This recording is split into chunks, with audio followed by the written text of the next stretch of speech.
Well, Pam, which way you going? Left or right? Right. That's too bad. Why? Well, because it was a 50-50 shot on whether you'd be going left or right. You see, we're both going left. You could have just as easily been going left, too, and if that was the case, it would have been a while before you started getting scared. But since you're going the other way, I'm afraid you're gonna have to start getting scared immediately.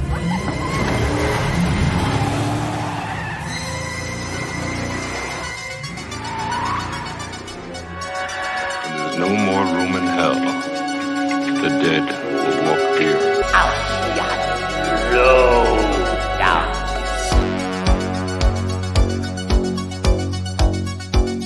I just can't take no pleasure in killing that. Just some things you gotta do. Death has come to your little town, Sheriff. You gotta be fucking kidding. Who's laughing now?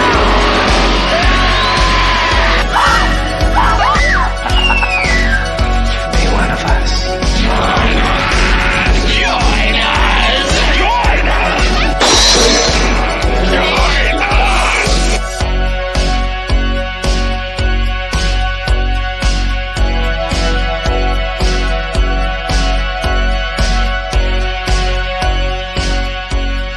Why don't we just wait here for a little while? See what happens. Good evening, campers, dreamers, and babysitters, and welcome to another edition of SplatterCast. I'm Dylan Newell, And I'm Luke Janesco. and today is a very special day. Yes, this is the first podcast of the Splatterthon. So We are here. if you've been keeping up with the channel and you don't just listen to the podcast or you just check out, our stuff on other platforms, whatever podcast app you're using, on the YouTube channel, we've been releasing all kinds of Halloween related content. And I'm not just saying Halloween films, although we are releasing stuff about the Halloween films. We're releasing all kinds of Halloween holiday related content, I should say. And it's been a lot of fun. We've been some busy bees. We've been talking about this for a long time. And now that we're in the full swing of it, I mean, we're just now starting to feel the effects. As of recording this, we just came off of the 2-for-1 special last night of Terrifier 2 and Hellraiser. Both really good movies. But damn, Luke, you've gotten about an hour's worth of sleep. Yes, and we're going strong here. You know, we got to persevere. Got to get this David Gordon Green Halloween saga in the bag here. But yes, Terrifier. I mean, we have the reviews up. Terrifier, Hellraiser. I think both pretty strong films. Yeah, no, it was a good time. But really, we got to start spacing that stuff out a little bit. And honestly, like with stuff like that, that's going to be so rare, I feel like. But it was kind of like our hands were tied with it being a one-night event for, Terrifier, at least for us around here. And then Hellraiser just so happening to come out on the same night. So, we kind of had to pick and choose. I'm happy we did it. I mean, it's an experience. It was fun. It was good. You guys seem to be really liking the content. So, both videos are doing really well on the channel. So, yeah. And I mean, I feel like that's probably honestly going to be like a once a year deal where October's probably going to be the biggest, in terms of horror releases. So we may run into that again, but hardly ever, I feel. Oh, yeah. But this has been something that we've been looking forward to. Now, initially, I had mapped this out because I had been mapping out Splatterthon content since like July. I had this mapped out as 2 separate podcasts. But Luke here was kind of pitching and saying, hey, maybe is there enough content there to do 2 separate podcasts right now? And I, going into it, thought, oh, yeah, there's plenty. There should be. But as we kind of got into the research and watching the films again, I'm actually really happy that you recommended this because this is something I don't know if we're going to do very often, but we're going to kind of see how it goes here. If it feels like it flows nicely and the conversation's good and you guys like it, then we might do this maybe, again, once a year when it applies. But we're doing a double feature here today, ladies and gentlemen. We are talking Halloween 2018 and Halloween Kills. So This is something we've never done before. Not even in the old iteration of the show. I mean, like by admission, we kind of would do stuff where we talk about multiple movies, but Yeah. not like this, where we're actually, kind of teeing everything up. Like Luke, you wrote the synopsis all as one big movie. And I mean, I feel like if you're going to do it, these two movies for recent examples are kind of the best ones to do it because they just go right into each other. Yeah, it's all the same night. They flow one into the next. It picks up right where the other one left off. And then, writing these synopses, my method in terms of this is, I give them each a watch, as in terms of like research wise, and then I give them another watch in terms of writing down beats of each different thing, and then I kind of pick and choose which ones I want to put in the synopses. And this one was, putting two in here. Gosh, going into Halloween Kills, there really isn't that much in terms of like things that kind of distinguish that film because it is mostly just kills. So it's kind of, you can pick those out, but in terms of plot points, there really isn't that many. So this would have been very odd if we would have separated both these and I tried to do a synopsis for kills just because it would have probably been like 2 sentences. Yeah, and I mean, like, you kind of, and I mean, I don't want to just blow the load too early here because we're kind of just doing our little banter at the start. But yeah, I think that we're gonna definitely dive into these two movies because, like, notoriously, I think since we started a few months ago, like, what are we at, like 5, almost 6 months of doing this again? Yeah. Where we've decided, hey, these movies we were really excited for. I guess I should say it's Halloween 2018. We were really excited for. Yes. We really like the approach, and we're going to get into all the behind the scenes, the announcements, everything leading into our experience. So like this was a big movie for us, and I went back when we were about to discuss Prey and everything, and listened to an old podcast we did on The Predator. Because we had pitched 2 Predator movies on there. And the funniest thing about that is that we conclude that by saying, well, The Predator sucked, but I'm looking forward to it. We're only a few weeks away. I'm literally sitting here saying of Halloween coming out. It's going to be great. There's no way this is going to fail. And I distinctly remember walking out of this movie and both of us, which just so we know here, so we can kind of put this out there, normally, especially with this kind of a franchise, because this is Luke's baby here. Like I've always said, I love Friday the 13th. That's my baby. I do love Michael. Clearly, I love him too. But like I will always say that, out of the two of us, Luke's a bigger fan. So I was expecting at least me to come out and be more positive about it. But we were right on the same level of disappointment with this. Yeah. We were vastly disappointed with a lot of the decision making, a lot of the, just everything going on with this movie, a lot of the characters, the comedy, there were things that did not work for us. And I just vividly remember that feeling and experience like it was yesterday. Because like, I don't think that's ever really happened to me where it's like, I've been so excited and I've come out just so far on the other end. Yeah. And I think, if memory serves right, we walked out there. I think we had a pretty lengthy discourse in the parking lot as well in terms of the choices that they make in that 2018 film. Because going into that, and I know we'll dive into it pretty deep here, but like going into that film, when you get all that news of, we're retconning it and we're going back to the original film, there's so much potential in terms of where you can go with it. And I think that really got our expectations a little higher, especially with the talent that was attached to the 2018 film. All the news coming out that they were, really handling this with care and really making a go to make this a viable franchise again. And we hadn't seen it since Resurrection. So it's kind of like, we were so excited about it. And we got our tickets as early as you could get them because we wanted good seats for this. And 2018 was like a Marvel movie style of getting the tickets. And it's so funny that you bring that up because we just had tickets drop like, I think 2 weeks ago for Ends, or maybe a week and a half ago. And I looked on the moment they dropped, and only 4 people in our theater had bought tickets. We bought tickets about 6 days later, and only the same 4 seats had been sold.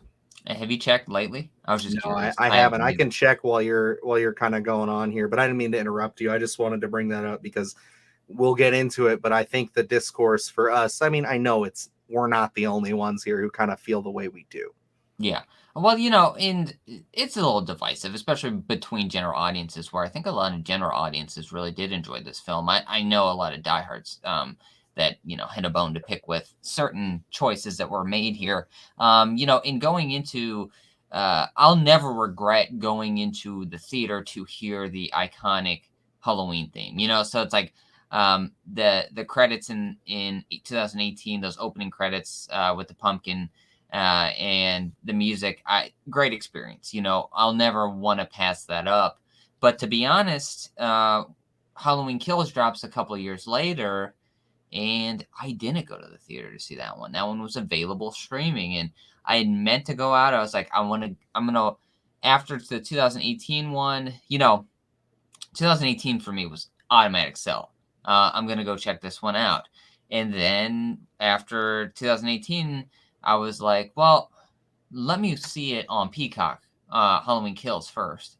And then I'll eventually get to the theater once it kind of files out. Because, like, 2018, that potential was there. I didn't care if the whole theater was sold out. As long as I had my seat and I was able to squeeze in between a few people just to be able to see this film, that's what I was going to do. But after 2018, it got me questioning a little bit. I wanted more convenience for me in terms of Halloween Kills because I was a little unsure of what to expect there. So, and I never did go out to the theater to see Kills. So, it's one of those things where I don't even know necessarily that I do regret it. I do love hearing the theme in the theater, but overall, Halloween Kills for me, I know we're already getting ahead of it a little bit. Wasn't like one of those theater experiences for me. I was just like, I'm not really sorry that I missed it.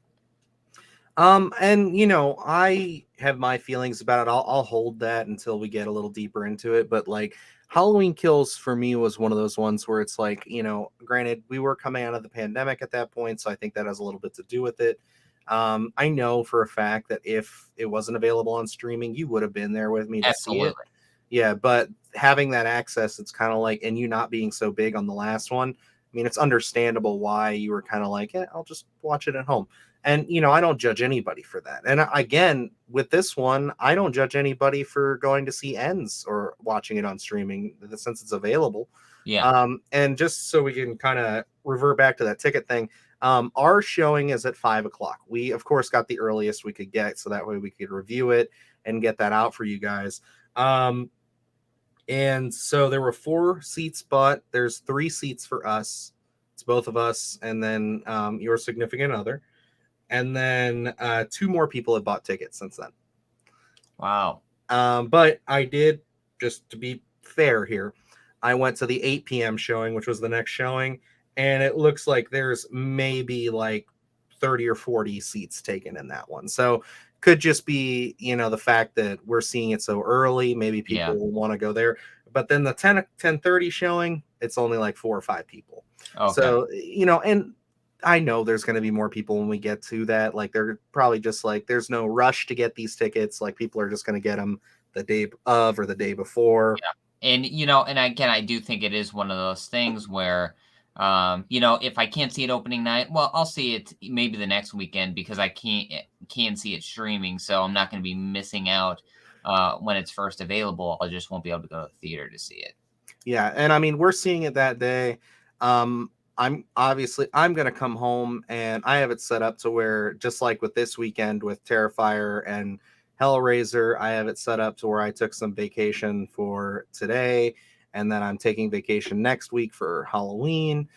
So it's like I'm going to have Friday off. So I'm going to come home and we'll probably watch it again on Peacock after we review it, since we're seeing it so early.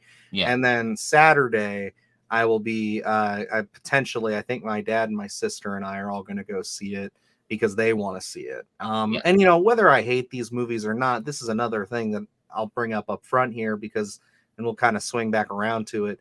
is, I still love this franchise, and it is nice. You brought up the Halloween theme in the theater, and when I saw kills in the theater, I got swept up in that. Yeah. Like there's all those moments. There are great moments in these movies that just get you swept up in the franchise again, and you're just like, wow, I'm just so happy to be seeing another Halloween movie in theaters. Like I'm excited that I get to experience this. And like that's kind of my justification with this. So even if I come out of ends and I'm just like, nope, it didn't hit, not another one bites the dust, I'll see it a couple times, because Lord knows when I'm going to be able to see Michael Myers on the big screen again. So And that's where, it's a Halloween Essentials video, and Alina brought up, going to see Saw, and that got me thinking about, when those were released every Halloween, and there's just something in the air, that fall season, it's cooler out, the leaves are falling. There are just films that kind of get you in the mood, so in Halloween is easily one of those films where it's like, regardless of the quality of Halloween Ends, I could be out walking one morning on a cool fall morning, and you breathe in that cool air and you just get the itch to want to go see a Halloween film, and to have that available in the theater. I mean, what an experience it is, because we've went so long without it, that it's nice to, have these kind of big films being released, since 2018, and that availability to us. You can't pass up hearing the theme, seeing Michael on the big screen. It's great to see him back, regardless of the quality of the films, everyone's opinion. yeah, and I think that that's just one of those pieces to this puzzle that at least, and I mean, there are movies where it doesn't hit. I mean, like for me, Resurrection, I Yeah. mean, that's not Michael Myers. Like, I mean, like there's certain movies in this franchise where they don't do a justification for him or his character. But I'll say through both of these films, and I'll put it out up front, Michael Myers is consistent and excellent. The look, the way he's portrayed, just how he acts. I mean, he is one of the highest points of these two films here, because I think that, he's menacing, he's scary, he holds a lot of those tones from the original, not everything. Like there are still some things that I could point out and say, well, I don't know if that's really where I would have gone with this. But I mean, with what we've been getting and what we had up to this point, I mean, I'll even say it. I know a lot of people like H2O, but I can't get over the fact that you can see his eyes so clearly in that mask throughout like 90% of that movie, that like, this just really truly felt like we got Michael back on the big screen again. And we hadn't had that in years. Yeah. And that's where it's like, I'm a huge fan of Halloween 4. But it's like, It's honestly, excellent. It's a great movie. I haven't been a fan of the Michael design since really the first two. And it's like we've always got different variations where it was never really fully actualized on film, where it's kind of like there's something always off with it, where it's like, maybe they need to tweak this. What there's a scene in 4 where he's got blonde hair. It's like all this other stuff. The nose doesn't look right. The cheeks are different. The tint is off.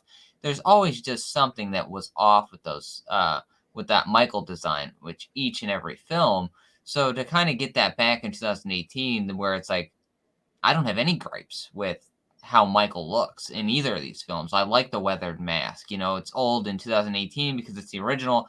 Then it's burnt in Kills, and I love what it looks like for Ends. So, I love that they've kind of added these variations to the mask, this wear and tear. I think it looks great.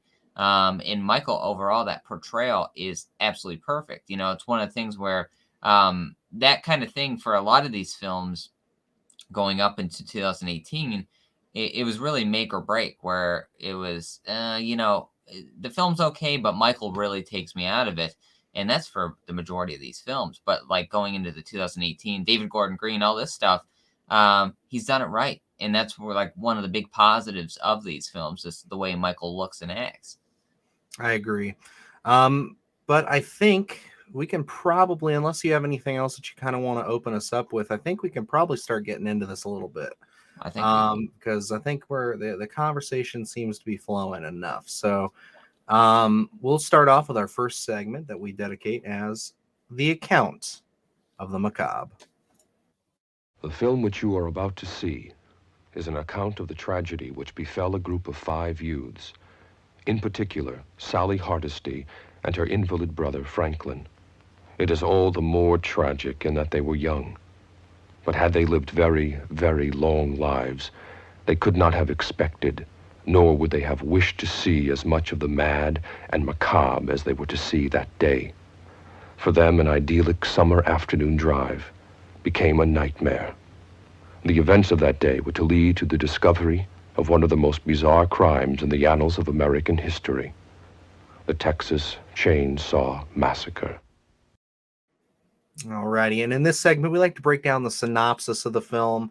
As I have said many times on this show, this is definitely Luke's bread and butter here. So when it came time for this, I said, "Hey, buddy, you take this away. You got away with words. I am just going to let him get right into it here and break down in, I guess, the simplest of form that you can, these two films for us, Luke." Oh, you're too kind, Dylan. So yeah, I melded them together and I went kind of chronologically. So I know with Halloween Kills, we open up with harkening back to the original film. So I kind of put that at the beginning here, just in case anyone says, "What the hell is this guy doing?" I wanted to preface it. So let's get into the synopsis of both Halloween 2018 and Halloween Kills. After Michael takes a tumble, he picks up, dusts off the old coveralls, and takes another stroll around Haddonfield. Heading back to his family home to see what Mrs. Myers is cooking for dinner, he crosses paths with a young Lonnie who gets scared out of his mind from the boogeyman. As Michael tries to enjoy the view from the second story, his party gets crashed by a couple of cops. As Deputy Hawkins kills the guy from Wolf of Snow Hollow, Michael decides it's time to call it a devil's night as he gives up, just waiting to get back to his warm bed at Smith's Grove. Back at his home away from home 40 years later, a couple of podcasters, Aaron and Dana, who are all about the views and downloads, get frustrated with Michael because he just won't say something. With Michael not kissing and telling, the podcasting patrol decided to try their luck with Haddonfield's favorite daughter, Laurie Strode. Bribing Laurie with some cold hard cash, we get a glimpse into Laurie's home life. Now a recluse, who you don't just want to fuck with, Aaron and Dana ask her to have a chat with Michael and reminisce about old times. After Laurie politely tells them to piss off, we get to see the rest of the Strode ladies, Laurie's daughter, Karen, and granddaughter, Allison. Michael's bus takes a little detour into a ditch as he decides he wants to enjoy the night air. Heading back to Haddonfield, Michael meets Aaron and Dana in the rest stop bathroom to give them the interview they've been wanting. After canceling their podcast, Michael packs up his mask and heads home to see how the old place has changed over the last 40 years. Catching wind that Michael is back on the streets to paint the town red, Laurie gets her gun and tries to convince her family that evil has returned to their small town. Michael decides to take part in the Halloween festivities as he stops to see all his new neighbors. His hospitality is cut short as Laurie finds the... I'm already mixing it up. His hospitality is cut short as Laurie finds Michael and rekindles their old flame from 1978. Unfortunately for Laurie, Michael isn't interested in the past as he has eyes for her granddaughter Allison as he attempts to walk her home from the school dance. Feeling like a kid going to homecoming, Michael gets chauffeured by Dr. Sartain. Riding in the back seat with his new girl, Allison, she decides to play hard to get as she escapes and runs off into the woods. Deciding he's too old for a chaperone, Michael crushes Dr. Sartain's skull and heads to Laurie's house to add to his body count. Unable to decide between the Strode women, Michael ends up a little weak in the knees as he falls for Laurie's trap. Getting stuck in the basement, things start to heat up between Laurie and Michael as she leaves him to burn. A few familiar faces drown their tears in their beers as they celebrate... They celebrate the scariest nights of the season. We catch up with older Lonnie, Lindsay, Tommy, and Marion as they share war stories during open mic night at Mick's Bar. Tommy shares his talent of telling long, boring stories as he toasts Laurie, who is bleeding out in the back of a pickup truck. The fire department tries to cool off Michael, but some men just want to see the world burn as he extinguishes the firemen. As Michael continues his rampage, all the residents of Haddonfield get a little paranoid as they form a mob and take on the man in the pale mask. When Michael goes back home to see what Big John and Little John have done with the place, he realizes that he can't have any peace and quiet as Allison and Karen have set another trap for him.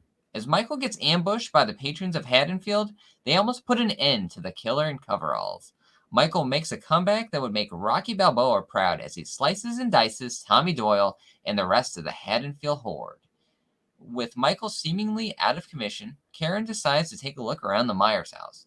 But as Michael shows up, he carves her like a jack-o'-lantern, and everyone realizes they should have just canceled Halloween because evil didn't die that night. Very And there good. it is Very in a good. nutshell. Yeah, I mean, that's a monumental task, my guy, and I think you got all that pretty well and done.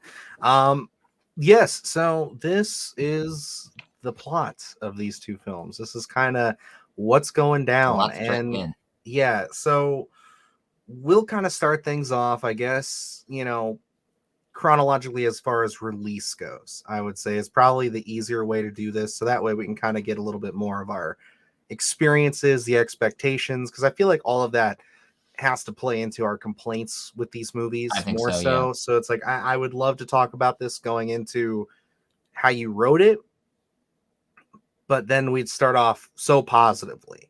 Yeah. That it would, because I not to spoil, that's a great sequence. But I want to just do it justice, do it right, and we'll kind of get into this. So kicking things off with Halloween 2018, obviously this is the big one. This is the one we've been waiting for. All this time had passed. I think at this point it had been what had it been, like 9 years since the last one, so 2009 to 2018. Yeah. I honestly keep forgetting about those, and I keep thinking it's Resurrection. And I was Yeah. like, 9 years. Yeah, 9 years since the last film. It was announced that, before we even knew that David Gordon Green would be tackling this, before we knew anything, all we had known was that Blumhouse had acquired the rights. They were going to be making new Halloween films, and they were bringing on John Carpenter as an executive producer, and possibly, at the time, it was a possibility to do the score. That was the first big headline. I remember that day very vividly when that all came to light. Everybody lost their shit. It was a big day on the internet. We were like, holy shit, the Godfather We're himself back. is returning to the franchise, not in a directing capacity, which I know it was going around quite a bit that, okay, maybe they'll get him to direct also. But I mean, if you know John Carpenter, you know that was just never going to happen. He doesn't want to be too hands-on with this franchise. He did his thing. He came in, he hit the home run, and ever since he's just kind of been like, okay, your guys' turn, someone else do it, like I'm good. And it's kind of one of those things where it's like, I get it, because to him, and he's very open about this, Halloween is just the first film.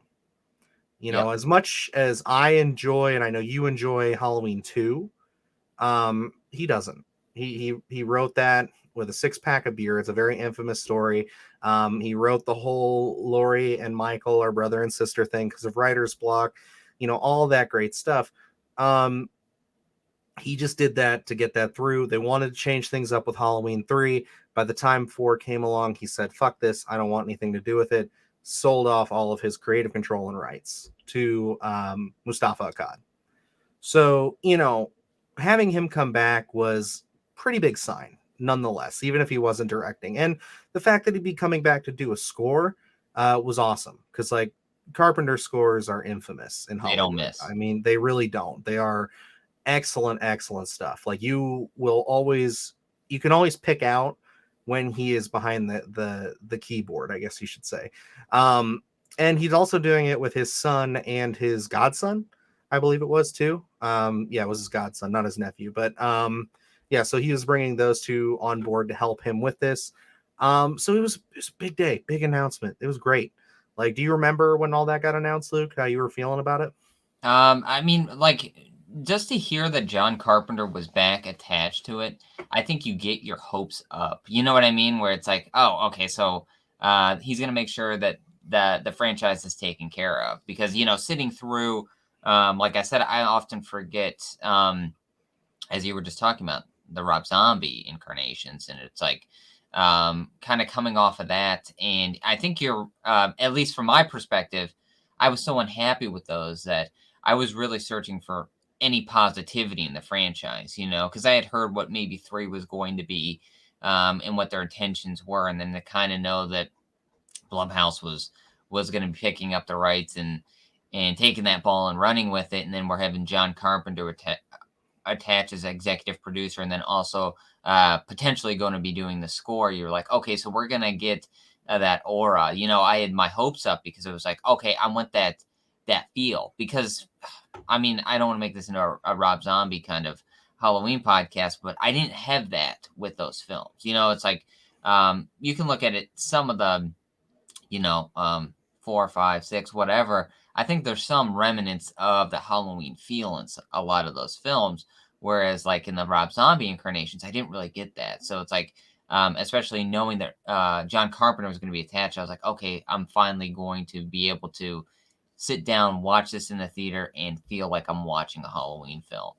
Yeah, we were really hoping that tonally and everything would kind of match that original film, and to an extent it does. I think that there's a lot of things presentation wise that they did really nail with that. But then we kind of get some more news as time goes on that David Gordon Green would be attached, and Danny McBride and him both came and pitched an idea. And I know there was a lot of controversy about that, saying do we really want the comedy guy coming in here and writing this?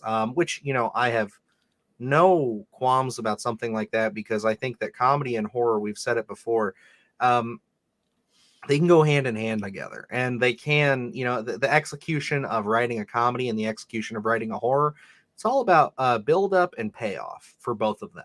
Yeah. Building up a joke and paying off a joke, building up suspense, paying that off. And I often feel like being able to create something that will make a large audience laugh. I think making someone laugh is one of the hardest things you can do. So if you can achieve that, I feel like you're very versatile in the aspect of writing and in creating a tone. So, I don't write anything off if we talk about Adam Sandler and Uncut Gems. It's like that's kind of a perfect showcase of a guy who comes from comedy that is so versatile and can do different things. And I think that is a lot of people in comedy. So just because you have someone who is primarily in comedy doesn't mean that they can't, pivot and do a horror kind of film, because I think a lot of people do. I think, we've talked about it on here, where a lot of people that maybe don't start in horror anymore are heavily influenced by horror because of a lot of the 80s films. And I think that's the case here, because they were, coming out, and it was like, well, we're going to have some comedy guys in here, but they were both big fans of the franchise. They weren't just random guys. They had an understanding of the franchise. And I mean, looking at these films, maybe it was too well of an understanding. I don't know, but with too many tributes and things. But, after hearing that they were huge fans, I knew that they had comedy in their background. I was like, well, maybe they can do something very interesting here. Yeah, and I think that was everybody's hope, that they'd kind of come in and they'd be able to kind of bring something unique and something, at least to, being fans and knowing kind of what the franchise had been through. We're not talking about producers coming in and making all the decisions here like they are, but the producer at hand is Jason Blum, and he understands what he has, and he understands that if he does this really well, he can not only satisfy, new people coming into this franchise, teenagers mostly, but also casual fans and those diehards. Like he knows that he can do this. And I mean, having a flagship character like this, I mean, I trust him. I still do. I mean, even after these 2 movies, I think that, it's not his fault. Where our nitpicks come in, I think he tried his best to put the best team that he could, together, that he could get for the budget that he wanted to do. Because I mean, he's still a smart producer. We always talk about him and how he gives very little as far as investment into film, so that way the returns are much bigger for smaller indie filmmakers who don't necessarily need a giant budget, but he will invest big in big franchises once he can acquire them. So it's kind of like for this franchise, he gave a ton of money to him. I know the budget for this first one was only about 10 million. But again, it is pretty, you know, you don't have to do a lot with Halloween. You're not expecting big stuff. Now, Halloween Kills, they get into some more bigger effects driven stuff. That budget was about 20 million. So, you know, he's not like cheap or anything. He's willing to fork over the cash. And you know, I just think that with all these decisions, what they were making, we're you know, we're going well. Like things are going great here. And then obviously Laurie Strode is coming back, so Jamie Lee Curtis gets announced. Everything is coming up Millhouse, as they say. We get our first teaser image of the poster. I remember vividly, I was going into a restaurant, the picture dropped, I sent it to you, and all I said was, damn, the mask looks like the one kind of like from Rob Zombie's, and I don't know if that's a bad sign. And you were like, okay, hold your horses there, bud. It's just a picture of the mask. And I always thought that was funny. I always think back at that because it was like, usually, again, it's the other way around where I am way more of a gung-ho optimist, especially at that time. And you were usually a little bit more like, well, maybe we'll see, especially when it comes to this stuff. Yeah. So it's like to have you kind of be like, just relax. We'll see what happens. And then the trailer comes out, and I thought it was great. And I know we were both excited about it. We felt like they were really hitting the tone right. The music, the look, seeing it all in action. It was like, okay, this really looks like we're getting to the right spot. It felt like real filmmaking, to be honest. You know, it felt like there were quality has returned. It wasn't gratuitous. It looked like they were actually going to be telling some sort of story with tone and pacing. So it got me really intrigued to see, you know, we only got, you know, a little taste of it. And it was like, I really want to see this in a more expansive fashion, you know. So it really did get both of us excited to see what we were actually going to see, you know, sitting down in that theater and in it, what is an hour 45. And it's like, to actually being able to experience a full film like that, because everything, you know, I wasn't disappointed with the way the mask looked. I think that was honestly one of my big things was how was Michael going to be portrayed after this was first announced, because that was a make or break kind of deal. And, you know, started to actually see Michael there. I was like, oh, well, they seem to be handling him very well. So I was pretty sold on a lot of this stuff as it was coming out. Yep. And then just like we kind of told you guys in the intro, opening night comes, we're pumped up, we're excited, we're sitting in that theater. And, you know, I know the opening with us both is a little controversial here because we can kind of just start getting into it. Yeah. With them kind of coming to Michael in the hospital. And, you know, it's the two podcasters and him holding up the mask and saying, say something and all this stuff. Like, you know, you feel, let me ask you, I guess I shouldn't put words in your mouth, but just going off our most recent conversation about it, that just throws you off completely. But did it throw you off in the theater? Absolutely. Okay. I still think it's honestly one of the worst openings. It's almost comical. I chuckled. And I still do every time when he goes, say something, and then we cut straight to the theme. I know even a couple of people around me chuckled during that, and that is not what you want at the very beginning of your opening scene for a Halloween film. Just because it seems so weird, out of place. The way he kind of delivers that line is just like, what are you mad about? You know what I mean? Where it's like, oh, how are we already here? And it's like, going into, I mean, I was already disappointed knowing the circumstances in that opening scene. Again, where we go back to potential here, and we'll get into that in a minute. But yeah, that opening scene for me, I mean, you know, going through Smith's Grove, I think was interesting. But as soon as we end with say something and cut straight to the opening credits, it was like, it almost took me out of enjoying the pumpkin in the opening credits, because I was like, did I really just hear this? You know, it's like, it got me questioning the rest of the film. Yeah, for me, it was never that jarring when I first saw it. It was more just like, okay, that's a setup. I got that. But still, I'm, you know, completely entranced, overwhelmed at that point. Just like, wow, Halloween's here. We're watching it. and that music starts, and then of course that pumpkin resurrection sequence. I will say both of these films, I love the credit scenes. I think Yeah. that they would play so well with the first film. First film is so simple with that pumpkin and all the credits, and then they show the pumpkin in this one reforming, going from rotting to going back to whole again. Like it's so great. And in Kills, just because we're probably not going to touch on it too deeply, we see the flaming pumpkin, Yeah. which fire is a huge thing in that movie, and I think it's really cool aesthetic. But it's one of those things where it was just like, okay, I think I pushed past that a little bit quicker. It didn't like stick with me as hard, but on subsequent viewings, yes, I can see it being a little bit goofy. And then a lot of people like to point out it's just kind of like these two podcasters, man, like where are they getting, because we're podcasters, but like, Yeah. and we know a lot of people who podcast.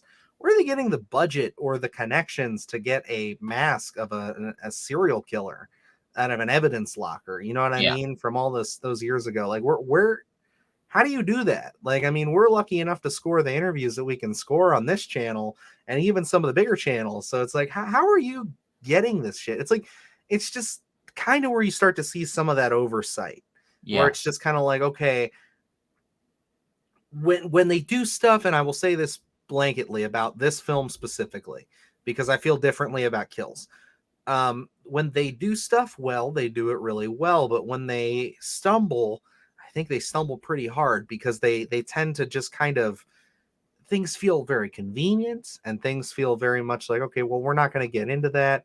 And I get it, you don't really do that in movies too often, but it's just like, that's a stretch. Like that is definitely, some of that stuff is a stretch for us.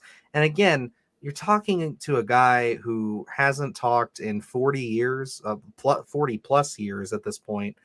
Like why do you think like bringing the mask to him all of a sudden is going to make him, speak up, especially instantly like that? It's just, it's weird. It's jarring. It's just kind of like, I don't think they understand what they're dealing with. Maybe the characters are written to be that way, but just didn't come off that way. Yeah, and one of the things about this opening scene that I think I know I verbalized since, but I do believe I verbalized in the theater when we were watching it, was the portrayal of the other characters in Smith's Grove, where it felt almost like a Rob Zombie film. Where they're kind of, yelling, and the cuts to them, it almost felt gratuitous and odd. Like not handled with any care of like, okay, so this is what we think of patients in a mental health facility, of, the grunting. And I know a lot of people laughed. Again, that was another thing, that people actually around me were laughing at the portrayal of these characters. And I was like, I don't know what they were going for here. If it was supposed to be unsettling, it just seemed like you were poking fun more so. And I wasn't sure if that's what we were going with. So it was like, for that, those cuts for the characters and the way they're portrayed, and then to end it with that say something, I was like, I don't know what we're doing here. That really got me questioning this entire thing right out of the gate. Yeah. So, I mean, we kind of lean onto that, but the movie does continue on after that point. After the credits, we do pick right back up with the podcasters again. They end up going to see Laurie Strode. We have this whole introduction to her, which again, the whole podcaster thing at this point, I think kind of settled with me in the theater if this isn't really working for me. Because again, they bribe her with all this money, and she talks to them for like 5 minutes. And when they get there, they're very dismissive of her. I feel like, why would you do that? Like, why would you compromise this important interview to yourself where she's telling you her side of it? And he's like, oh no, I believe in Michael Myers. I don't believe in the boogeyman. It's just kind of like, dude, like you just paid like, what was it? $2,000, $3,000, $3,000 to like, sit down with this woman. Why are you going to piss her off like that right off the rip? You know what I mean? Like, it just didn't feel natural. It didn't feel like, this is something that somebody who really wants the story would be doing. It felt very dismissive. And one of the things that really gets me, especially in like kind of newer films, where I think you really have to tote that line and be careful, where anything with like a podcast or I went through this with the new Scream film, where it's like meeting on a Reddit sub forum deal, where it's like any of this new age tech media stuff where I think you have to be really careful in terms of how you portray it, because at least from my perspective, if it's not portrayed correctly, I'm already kind of I've zeroed out almost of the characters. You know what I mean? Where it's like, oh, they're podcasters. That's such a convenient plot device to use. So, like for me, I was, as soon as I heard podcasters, I was like, really, we couldn't come up with anything better than this. And then like during the scene with Lori. Some of the stuff did not come off as genuine to me, and I know we're probably nitpicking a little bit, but like one of the things that really gets me is like where he's delivering a line to Lori, and he says, "Why don't you sit down with Michael and say all the things you've been longing to say?" And I'm like, who even speaks like that? Like to really say, no one says longing. You know what I mean? So I'm like, where is this kind of dialogue even coming from? It just did not seem genuine in terms of that whole interaction. So I'm like, we're already kind of striking out in terms of these podcaster characters. I just didn't buy it, I don't think.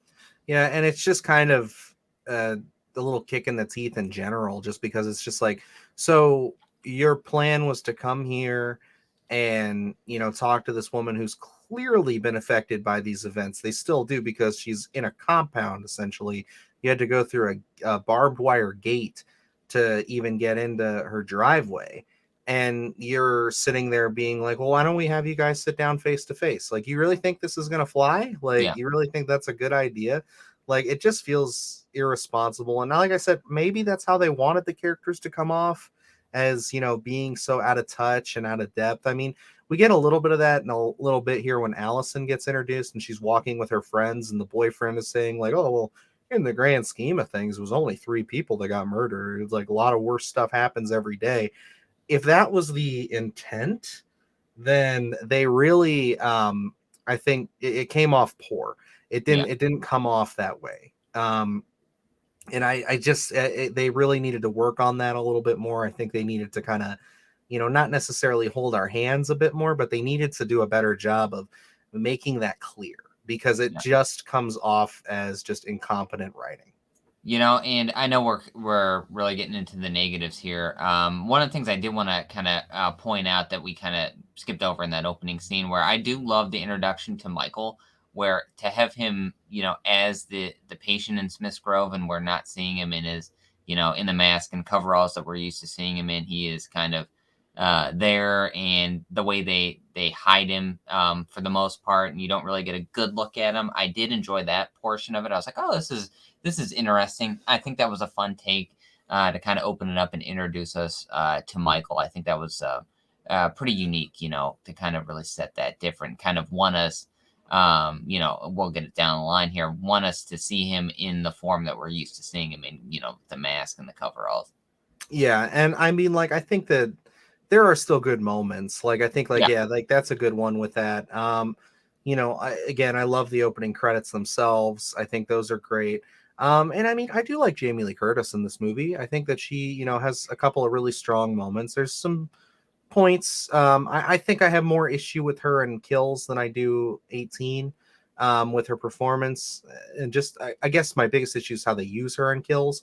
But like, you know, it's one of those things where it's like, I still think that she has a lot of strong points. I think that the way she asserts herself with the podcasters is fine. She really does start to mellow out for me and get better when she starts talking with Allison, which I'll kind of fast forward some things here as we go along, because like we were spending a lot of time just kind of going through the opening and everything here. But we knew this was going to happen. We have a lot to say on this. So, you know, but like we kind of get through all of that, you know, we get introduced to Allison and her friends and Lori and how their relationship is. We start to understand that Lori is estranged from her daughter, that she was taken. Her daughter was taken by like CPS when she was a kid, because Lori was like training her to, you know, basically prepare for Michael's return and be a survivalist, and not giving her like a proper childhood or a life. And, you know, you can really see they're really trying to orchestrate and show you the trauma that Lori has gone through. And, oh, my bad, guys. And that's kind of, you know, the gist of what all these movies have done. And that's where we kind of start to get into some of my other issues with these movies. of like retreading ground that's already been tread. Yeah. And that's a huge problem for both of these films. Yeah. Because go ahead. You know, like one of the things where you were talking about that, where we're introduced to Allison, and then, you know, with Lori, like that scene just, it annoys me how many tributes we get.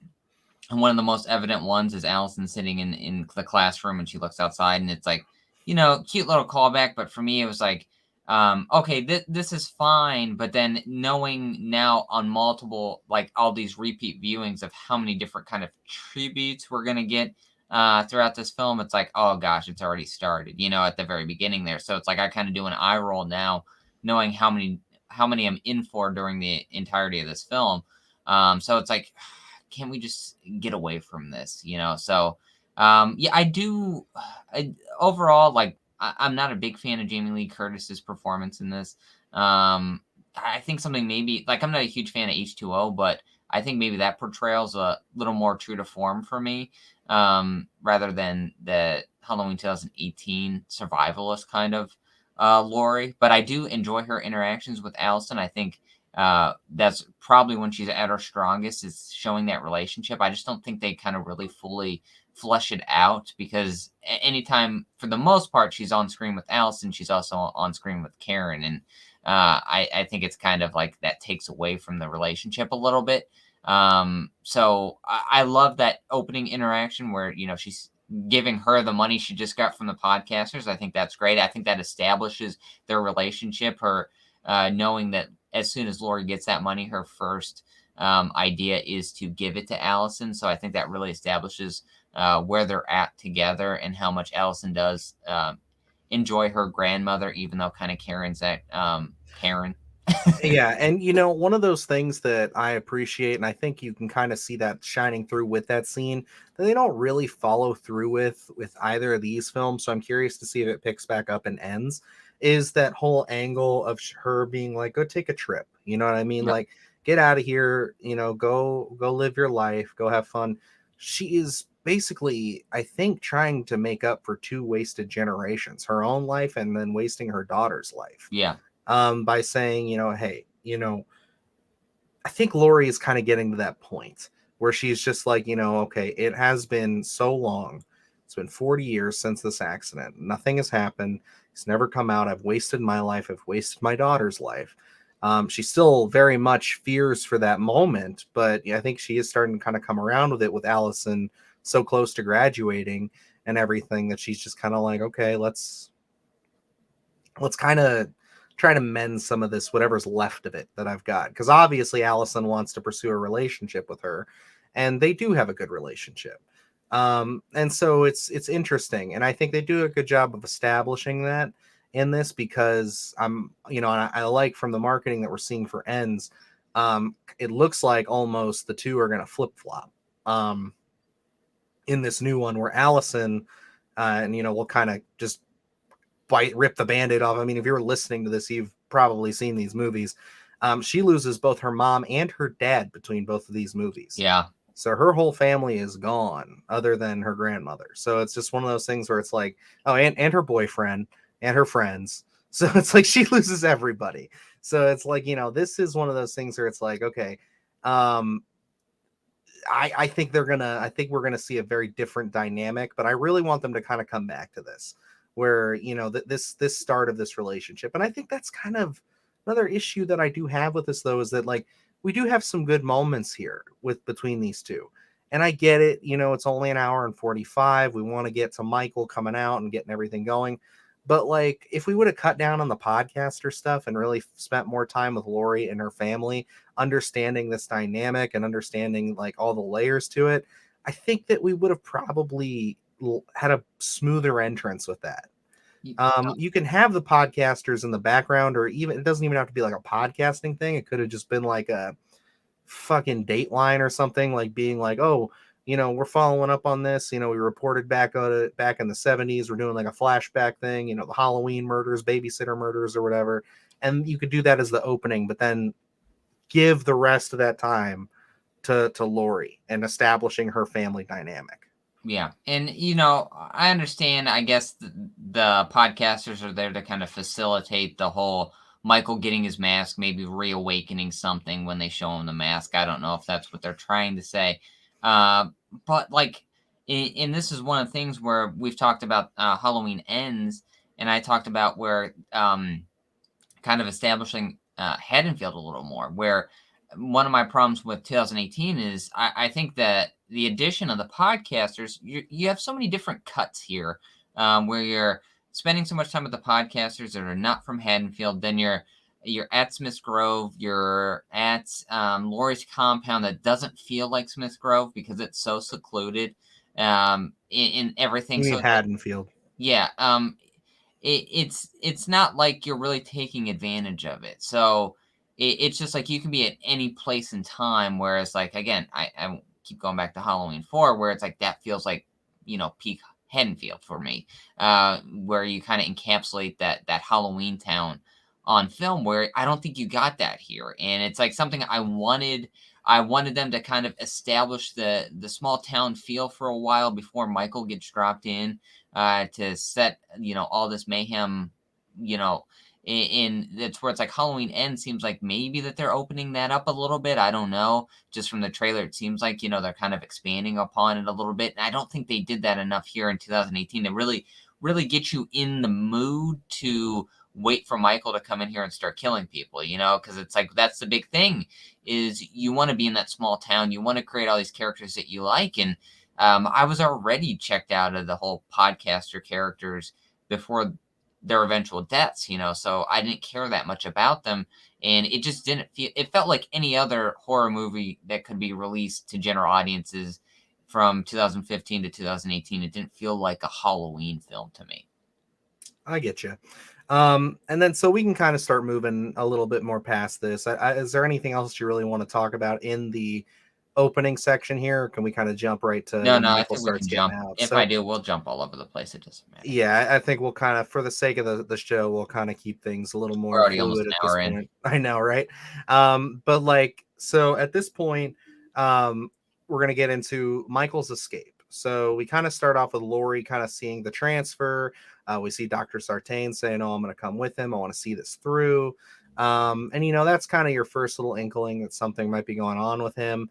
And then Laurie has a breakdown at the dinner that they're having for Allison with her family, where we kind of see her going for the wine. They're leaning on the alcohol issue again.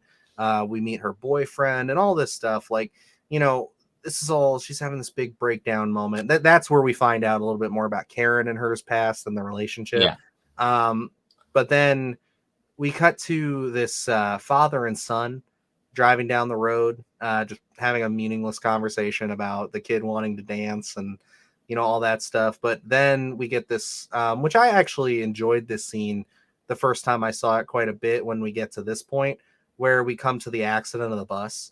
And I thought it was neat. I thought it was cool that we don't see what happens, because I feel like that's a really easy thing to do. But with Michael, you almost like to see the especially early on in the film, you like to see the aftermath of this stuff. And I think we get a lot of that just from those first opening few minutes of Halloween, where, you see all the patients walking around the yard of Smith's Grove. He's already gotten out. We don't see how he got out. We don't understand it. And it's the same thing here. We see these patients walking around in their, jumpsuits and all that. And, the bus is like kind of in a ditch. And, the dad goes out there and starts looking around. And then the son follows up with him. And that's when, he comes across Dr. Sartain. And he ends up shooting him because he gets scared. And then he sees that officer outside who's all fucked up. And he's like, "Oh, run," and blah, blah, blah, all this stuff. Kid goes back to the car, and then Michael snaps his neck. So it's like that. I know I threw a lot of information at you there, but I actually think that this is a pretty solid sequence. I liked this when I first saw it. And you still like it? You just keep saying when you first saw it. No, I mean, I still like it. I think that it's fine. I just think that the first half of it, again, with that dialogue between the characters in this, and that's another thing I have an issue with this movie specifically, is a lot of the dialogue is just kind of weird and forced, and it, again, doesn't sound like real people. talking. And I mean, like, I guess like this might be a conversation someone has with their kid and their parent, but like it just felt really forced to kind of get us there. It's like you almost could have had them talking about anything, Yeah. and then they could have just come across this. It's just, I don't know. They were trying to make jokes about it, like the kid wanting to be a dancer and all this stuff. It came off more as an attempt at humor and less of an attempt of just a normal conversation. It's Yeah. kind of like we're trying too hard to be funny. Yeah, and that's where I have a problem with the dialogue, where I think they felt a little too that the comedy roots were maybe their comfort blanket in a sense, where they seem to always harken back to the comedy rather than just straight, dialogue in terms of more serious tone, and that kind of takes me out of it a little bit to kind of always play for the laughs before we get to the big suspense horror elements to it. So yeah, that dialogue there, I was not a fan of. I do think as soon as they get out of the truck and we're really kind of walking toward uh, the bus with the patients out, it's foggy out, it's dark. That sets a tone for me. I do like that a lot still. I think that's great filmmaking. That was what I was expecting out of this one. We were seeing those little trailers, and I was like, okay, so we have some quality here. And yes, there's quality throughout this whole film, but like there are certain scenes in here that really you can pick out and say, oh, they really took care of the scene. And I think that is one of those scenes that I do like a lot. And like you're saying, we never really get the expanded upon version of what exactly happens with the bus crashing and everything. You just know that Michael got the upper hand, and we ended up crashing the bus. And I think that's great. I don't think you really need to harp on the exact how everything worked out here. And where I say we have so many tributes, and that is kind of reminiscent of the beginning of the original Halloween, but it doesn't really feel like a tribute. It feels like its own thing. So it's like that's one of the things where I wish they kind of looked at this more so and used that as kind of the blueprint for what they were going to do, rather than playing for straight tributes, where it's like this feels like more of a MO for Michael. This is how he escaped the first time, this is how he's going to escape again. So it's like, it doesn't feel forced in that sense.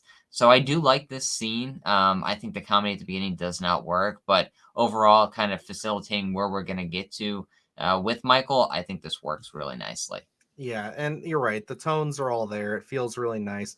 Again, so I think that like the fact that we get a really controversial moment towards the end of the scene where he does kill the kid. Yeah. Do you feel that this was too much, or do you feel like this kind of, because to me, I don't think it is. I think that it does it fits his MO in a sense of like he needs the vehicle and he needs to get out of it. Like it's like Michael, he doesn't go out of his way to kill children, I feel like, unless you're his niece. Yeah. But like, it's one of those things where it's like he will only kill people like that aren't blood relatives, I guess, in the old franchise. And he'll only kill people that get into his way, or that are going to prevent him from doing what he needs to do. And I mean, in a way, the kid does. I've heard people say, "Oh, he could have just thrown him out." I just think that that doesn't really fit the monster angle that they're going for with this, where he is brutal and unforgiving, and he doesn't care. He is simply just, okay, you're here. I'm just gonna take care of you, and then that's that. For me, it doesn't bother me. I think it kind of proves that he's pretty indiscriminate about who he will kill. And I also do like that there's kind of really no method to his madness in a sense, because like a little bit later on when he's out walking and the kids run into him, and they apologize to him, but he doesn't even look at them, doesn't even care. And he's kind of in that rabid dog almost mentality at that point, where he's kind of just darting back and forth looking for someone, and then he kind of zeroes in to the one house where he's going to walk to the back.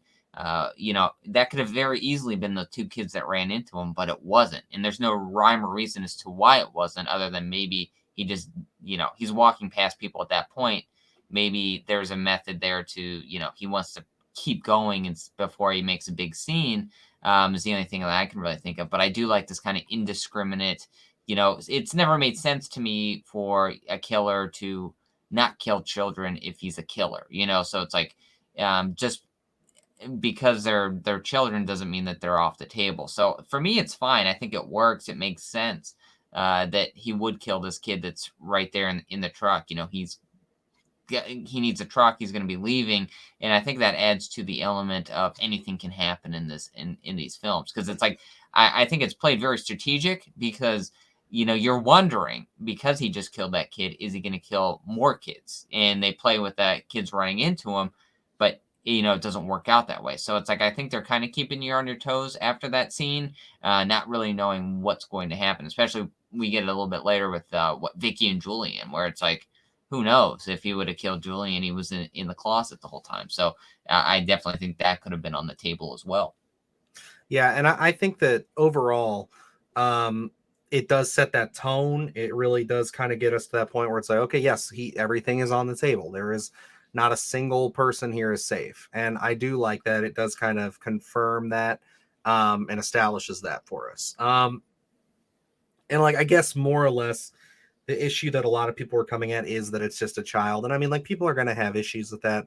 I'm with you on that, where it's like, if he's a killer, if he is evil incarnate, it won't matter what you are. Yeah. With that said, though, we kind of can, I know there's a little bit that goes on in between this, where we meet Officer Hawkins and everything like that. But we can kind of get to when Michael shows up in town on the streets of Haddonfield. And well, I mean, we have to talk about the podcaster's death too, but there's a sequence where you hear a baby crying and he walks into the room. Yes. And I remember being in the theater being like, oh fuck, no, this is going to be too much. He's going to stab this fucking baby. He doesn't. So it's like, you know, it's one of those things where it's like, and I've heard this explained, and I guess it makes sense too. It's almost like Predator, where it's like the baby is nothing to Michael. It's completely innocent, as to where the kid had a gun at one point and was like, I don't think he had it at that point, but it's like the kid could have potentially been a danger to him. Yeah. So he dispatched the kid, but he's not going to dispatch a baby. So it's like, I guess that kind of brings the morality thing back to it. So it's a fine line you have to walk on. It's like almost like if you would have just taken the baby out of it, then I think that would have not made that issue kind of like, yeah. Well, you know, and I feel like maybe it's not as in depth as that, where the kids running into him and he doesn't kill them. I just feel like maybe it's not worth his time at that point, where I have more interesting things to take care of rather than killing this baby or these kids, where I can actually get a bigger gratification out of grabbing a hammer and killing some lady in her kitchen. So for me, it's like I always feel like maybe those things just aren't worth his time, where it's like almost like someone who, there's a billion different things. What thing's going to catch your attention? Because at that point he's in that mode. He just killed someone. He instantly goes from the baby outside to a street filled with trick-or-treaters and people. And that's when he immediately starts going down the street and killing. So it's like, I feel like he's just, what's going to grab my attention? I have a billion different things, a lot of bright colors in front of me. Which one am I going to zero in on first? It's a good way to look at it, because I mean, at the end of the day, they do like to also say that Michael, he's never fully developed past being that 6-year-old boy as far as his decision making goes. So we can kind of get from that, we can pop over to the podcaster's death, which I do like the reference. You've been bringing up Halloween 4 a lot. This is basically, they try to say that this is very much completely modeled off of the same gas station from Halloween 4. Or did I say 5? I meant 4. So it's like, it's 4. Did I? I felt like I said 5. But yeah, so basically this gas station, the podcasters are stopping there. They're going to the restroom. Michael is caught up to them at this point.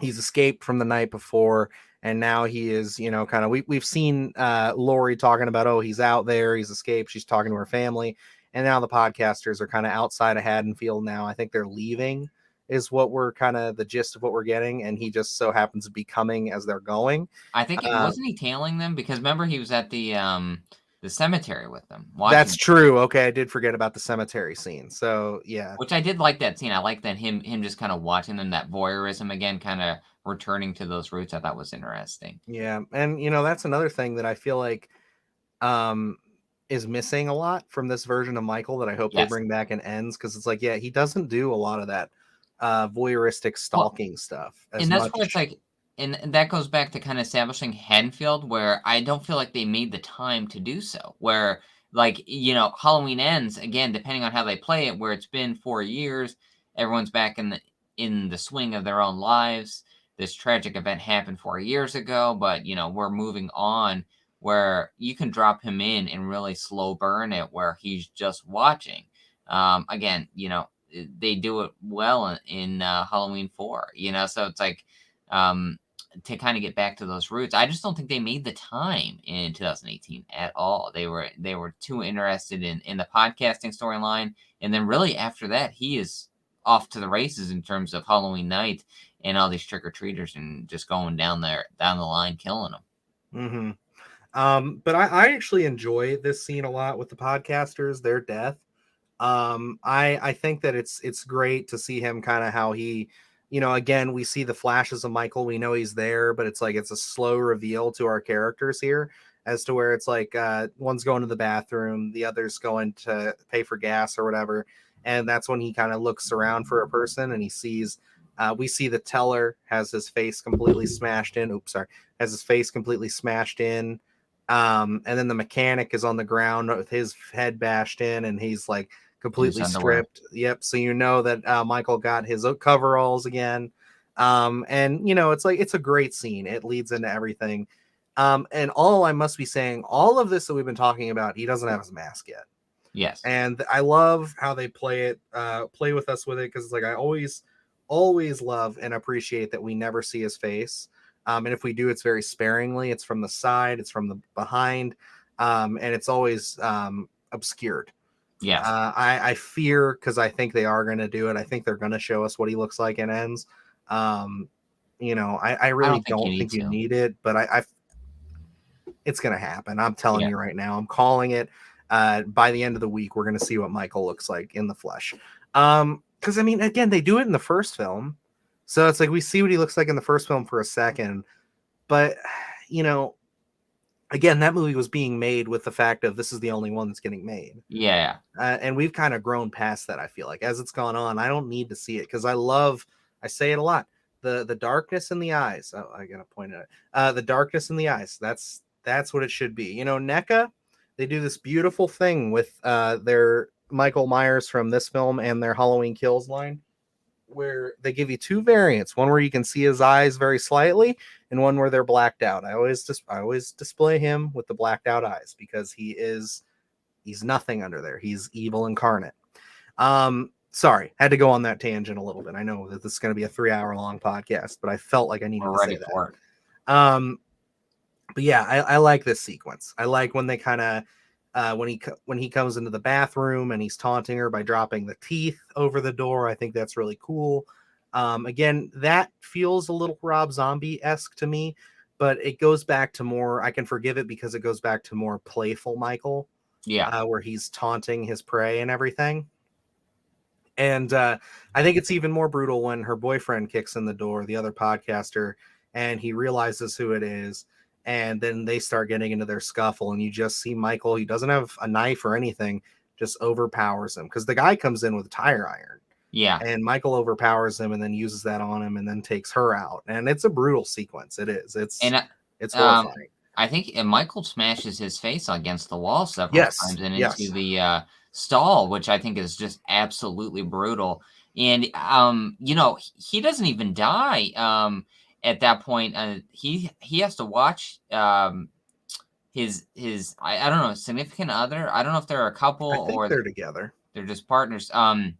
They are actually, because there's a deleted scene of I'm glad they took this out. There's apparently a deleted scene. I think it's on the Blu-ray if I remember correctly. I know I saw it somewhere of him putting Michael's mask on and then them fooling around in a hotel room.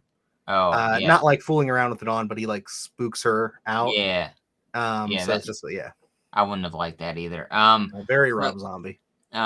So him kind of getting his face smashed, and then he's like laying there. You can see the blood pouring, which I think is a great visual. And he's just kind of his eyes are still open. He's watching her being strangled. A very brutal scene. I do enjoy this. This kind of, I think people talk about the rest stop in, was that H2O, I believe, where he steals the woman's purse. Kind of hearkening back to that a little bit, but I think honestly, I like that we take our time in this scene and we create something memorable here. This scene, I think, yeah, you can see some tributes to previous films, but I think this one, they made it their own. I think the teeth, that works for me. I guess I really didn't ever deem it too like Rob Zombie-esque, but I do enjoy the kind of putting his hand over the skull and dropping the teeth in. I think that's a very, very horrific visual, really setting that tone. So overall, I think this is one of the strongest scenes in the film, is this whole rest stop bathroom scene and having the podcasters be murdered here. Because it's like two characters I didn't really care about, but you still feel for them in at that time. Yeah, and then this goes into probably one of maybe my favorite scene in the film, which I know is controversial because some people find this ridiculous, but I love him getting his mask. I think that's a great shot of him going to their car, pulling it out of the back, and you find out what all of this was for, why he was stalking these guys and everything. It was just to get his mask. And it's so simple. It's just so much. It is Michael's MO of being like, well, that's mine. So it's like, I'm going to go get it. And I love the reveal of just kind of the way they shoot it, and it's starting to become dusk at this point, so you can see the sun setting behind him. Halloween's about to begin, and he just slides the mask on, and then finally Michael is revealed to us, like the first time we see him. Full frontal face, everything. Like it all just works for me at this point. And I remember being in the theater thinking, this is intense, I like this. Okay, we're back on track. I should say, like, things are really working. And I will say everything up to this point, for the most part, works for me. Not to like from this point on until we get to a specific section in the third act, this whole middle section, with the exception of a couple of bits, really works for me. Yeah. And I'll say that the whole we kind of start getting into him going into town, where he starts slashing people up. We get that continuous shot, which is awesome. It's epic. We use it in our intro for a second there, because I think just the way he walks to the beat of the song we chose is really nice. It's just one of those things where it's like, this feels like Michael Myers. I like this. I like him just slipping in and out of houses. I could use a little bit more stalking, but I understand that they're kind of coming from the perspective of, he's been locked up for all this time, so he's not wasting any time. He's just going out there and saying, okay, I want to just get my feet wet here, and I want to just go in and do my thing. So it's just kind of like he is going on a massacre, and I enjoy all of this. Yeah, no, I'm a fan of this as well. I think it gets cut short a little bit, but I do like. I wish we would have gotten maybe a couple more kills here of him going down the line. I do like we kind of go from house to house to house, and then we kind of settle on, I think this is where we settle on Vicky and Dave and Julian, I believe. Towards the end of this massacre sequence, we get there. Yes, which I think the pacing there is pretty good, where it's like, we build up a body count and then we stop somewhere, so I think that was well done. I mean, like, would I have liked to have seen a little bit more? Yeah, I think it would have been interesting, but the way this is done, I think is pretty nice too. I like the build up of that Dave, Julian, Vicky scene with him. You're wondering where he's going to pop out at, because, like, again, he's been house to house to house with no real build up. It's been very blatant, very, we have a hammer and we're beating someone. Or we're stabbing someone in the neck, and then we're out. So it's like, by the time we get to that scene, and Dave walks outside, as he's smoking a cigarette, and we have the sheets blowing in the wind, you're wondering, where is he going to pop out at? So it really gets the audience asking that question, where are we going to see him at? I think the sequence is well done. It really gets you asking that question. It really builds up, and also kind of gives you fills your appetite for some killing right after we get the podcaster scene. Yeah, and again, this all really kind of works for me. It does, again, like you said, satisfy that appetite.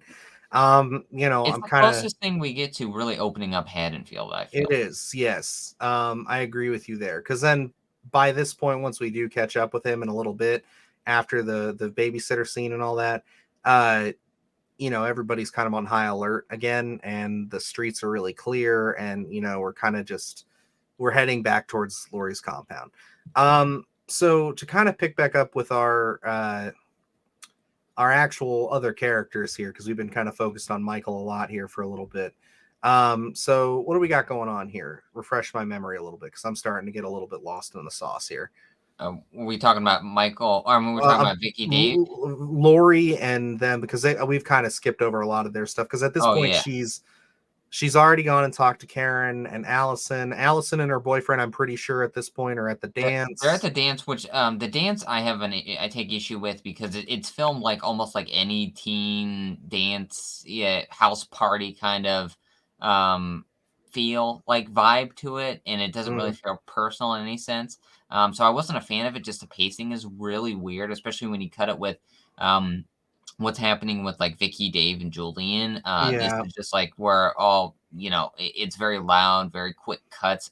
That did not work. It felt like Project X or one of those types of films. I didn't buy a lot of the costumes, because I remember being in high school and everything, and like even just to wear a costume throughout the day, it's so limited on what you can do and what you can wear. And there's this chick that is cheating, that Allison's boyfriend is cheating on, Cameron is cheating on her with, who is like in like basically lingerie and body paint. Yeah. And I'm just sitting there like, there's no fucking way that she'd ever be allowed in that school. Like, where are the chaperones at this point being like, no, go cover yourself up? Like, what are you doing?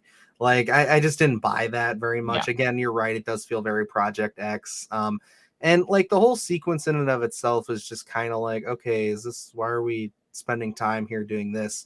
Because It's a means to an end for Allison to lose her phone. yeah, I get, that's really what it comes down to. That's what it is. And that's where like we kind of get into that. We're just going back to broad strokes, like, okay, so we've been doing well with our Michael stuff.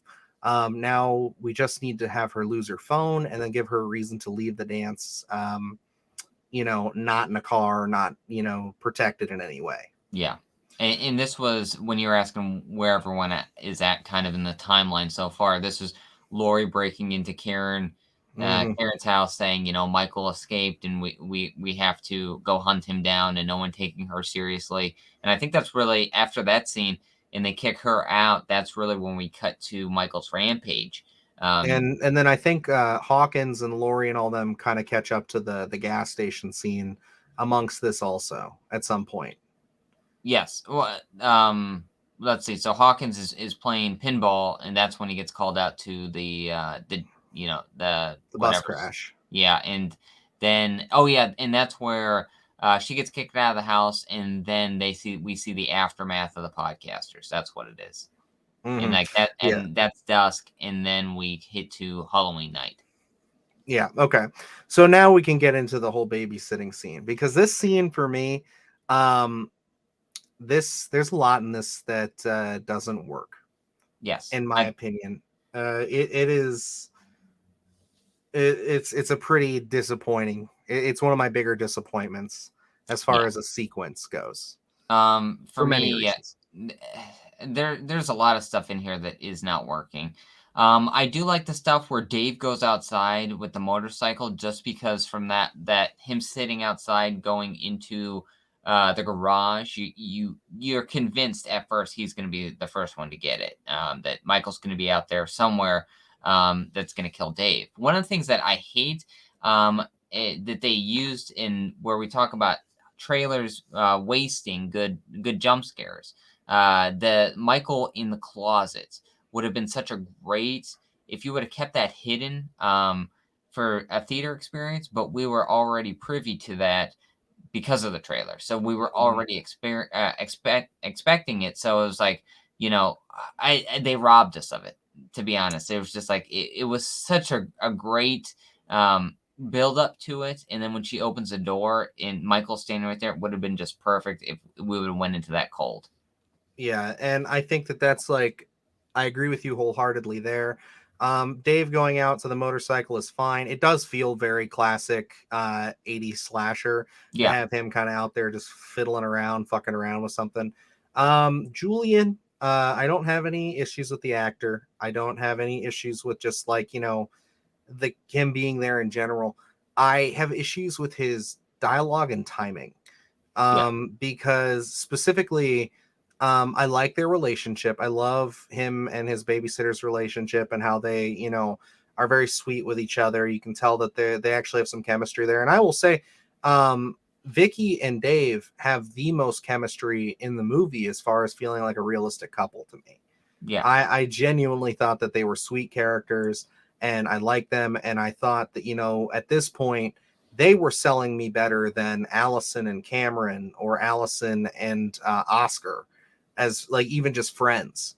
Yeah. They sold me a lot better than any of that. And it was just one of those things where I was just like, it's weird to me to have that. And then these kind of be your B characters that get sliced up so quick. And really, you talk about that being a wasted scare. Yeah, it's totally wasted in the trailer because it's in the first trailer. So it's the one everybody's going to watch. Yeah. And then, the other thing is I go back to Julian here is like, like he's saying things like, oh, I'm just sitting here clipping my nasty ass toenails. Like that works. Where it doesn't work for me is the second that Michael starts slicing her up and he goes down there and he's like, oh, he's going to kill you, Dave. Yeah. It's like, it's another, we're playing that for laughs. Why are we doing that right now? Like, why? It sucks me out completely. And then I do like that, we see Dave kind of have to make a choice there and he goes to face it head on. He grabs that knife and then we don't see what happens until Hawkins and Laurie show up and we see the aftermath of Dave, the Bob kill. He's jammed up against a wall and then Vicky's all propped up in the room with the pumpkin and the fish tank and everything. Like that's all good and cool. But again, it would have been a great sequence had they just not had all those pieces of comedy just interspliced into it. Like before the attack starts, that's fine. You can have them be some lighthearted moments, but like, Michael's butchering this girl upstairs and you just saw it and you're making a joke as you're running out the door. Like, what the fuck? Like, what is this? Like, it just does not work for me. And that's where things kind of the cracks really start to form in the film at this point for me. Yeah, I think that deflates the stakes of the scene. One of the other things that I always roll my eyes at is when Vicky's running out of the bedroom, and I guess she slips from her sock to the hardwood floor. I will say, my wife has those exact same style of socks, and they are slippery as fuck on hardwood. So I can forgive that. But I agree with you. It's a little goofy. I just feel like a Monty Python soundtrack should be playing when she slips like that, just because, like you're saying, yes, they are slippery, but I don't think everyone has that experience. And for me to visually portray that, you really have to, she has to trip over something, or, it's just too convenient that she slips on her because of her sock is too slippery. So for me, that does not really work. It's just like such a weird choice where you could put anything in the world there. You can put a rug or whatever you want to do. Instead, we hopefully everyone can understand that the sock is slippery, which just an awkward choice when you're using a visual medium to be like, oh yeah, this is what she trips over. So for me, for that to be the ending factor for her and for him to be able to drag her back in and stab her, is just like a rough choice for me. Really rough choice. Mm-hmm. And I know, again, we'll preface this by saying some of you guys might think we're nitpicking here, but like, this is all stuff that's it builds up throughout the movie. Like, it'd be fine if this was the only real complaints that we had. I'd love this movie through and through, but like, as we get further on here, you're going to start to see more cracks. So, and like, it could seem like a nitpick in terms of her slipping, but like, it's an easy fix. Legitimately, he knocks her down the stairs and then he goes and grabs her. You know what I mean? Like, visually, that makes sense. Where it just turns into a weak script writing where it's like, oh, she slips and then he drags her. It's like you put her right by the stairs. You could easily do something like that that's way more impactful, but instead you make an awkward choice where, like you're saying, showing the cracks, and then we lead down to several other awkward choices where we've even started with awkward choices that we haven't even touched on yet. Yes. So then we kind of go from there. We get the iconic shot of once they start stumbling in on these bodies and everything. Lori's moving through town or the neighborhood, and she's telling people to go inside, whipping out her revolver and everything. Everybody's freaking She's out. ready to go. Yep, she's ready to fuck him up. And then you see he's in another house, and he's got, or is this the same house? Same Maybe house. he's in the same Different house. Okay, room. so this is where she discovers the bodies after this point. But Hawkins is in there. yeah, and we see Michael, which appears to be looking out a window at Lori, but when she shoots at him, it's a mirror. Which is always, I thought that was a really cool take. Like that's a nice visual fun gag. Especially him like looking and then kind of like he does like he's looking and then I think he realizes who it is and then he like does this like head tilt. Yep. Mm-hmm. I think that's a nice little touch. Yeah, it works for me. And then so we kind of go from this to, Michael slips away. And then, Hawkins, Lori, and Sartain are all talking. We get the best line in the movie, the best line delivery here of, "Oh, you're the new Loomis," which is so cringe inducing because it's just like, why do we have to hit the nail on the head so hard? Like at this point, the movie's we're like an hour into the movie at this point, and like we know this. Like, why does Lori have to say it? She says like she could have said anything else to him, like, and like it could have been like, yeah, this is Dr. Sartain. He's the guy who's been keeping Michael locked up. Oh, what a great job you've done, or some snarky ass comment. But why did it have to do that? Like, it's just like, dude, stop. Like, what are you doing? And it's one of those things where sometimes I feel like we had just talked about the new Hocus Pocus where I felt like they were in on the joke, and I feel like sometimes writers think they want to be a little too smart than what they should be in terms of kind of like a wink and a nod to the audience, and I think this is one of those instances where it would have been better off just to play it earnest and play it like we're not doing the tongue-in-cheek breaking the fourth wall in any sense. We don't have to be on the nose here to make the audience laugh. Let's just do something different, where it's like I think that's kind of showcasing that we're going back to the comedy. It's like the comfort blanket of, well, what do we do here? And I think there's just too much of that going on. I agree. And so with this, we kind of start getting into everybody starting to split up. Hawkins and Sartain are going to try to find Allison. Lori is collecting Karen and her husband and taking her back to her compound. At this point, Lori's like just trying to keep her family safe. So that's the plan. We do catch up with Allison, which then we get to a scene. Again, I really like this scene. I think this is great. Michael is out and about. We don't know where he's at. And stop me if I'm forgetting or skipping over anything. But I'm pretty sure this is how it coincides with itself. But she's walking home with Oscar. She's venting about Cameron. Oscar, tries to put the moves on her, thinking that this is an appropriate time to try to, sway Allison to get in with him. She shuts him down. And Allison walks off, and Cameron is just kind of like, "Oh, damn, woe is me." And then there's Oscar. A shadow over in the what? His name's Oscar. Yeah, no, I've been saying Oscar. You said Cameron. Fuck. Anyway, so yeah, Oscar is there. He's saying, "Woe is me," and then there's a shadow off to the side of the yard, and he thinks it's the neighbor. Which this is a callback, is it not? This is what's the neighbor from 2 that they're talking about, or she sends the kids down to go talk to? I don't know. I never caught this callback if it is. Yeah, I'll pull it up. If you want to finish explaining the scene, I got to pull this up because I know it's a callback. Yeah, so Oscar's sitting there in the yard and he sees Michael again kind of creeping around by the bushes or the tree, and we do this kind of motion sensor kind of kill, I guess.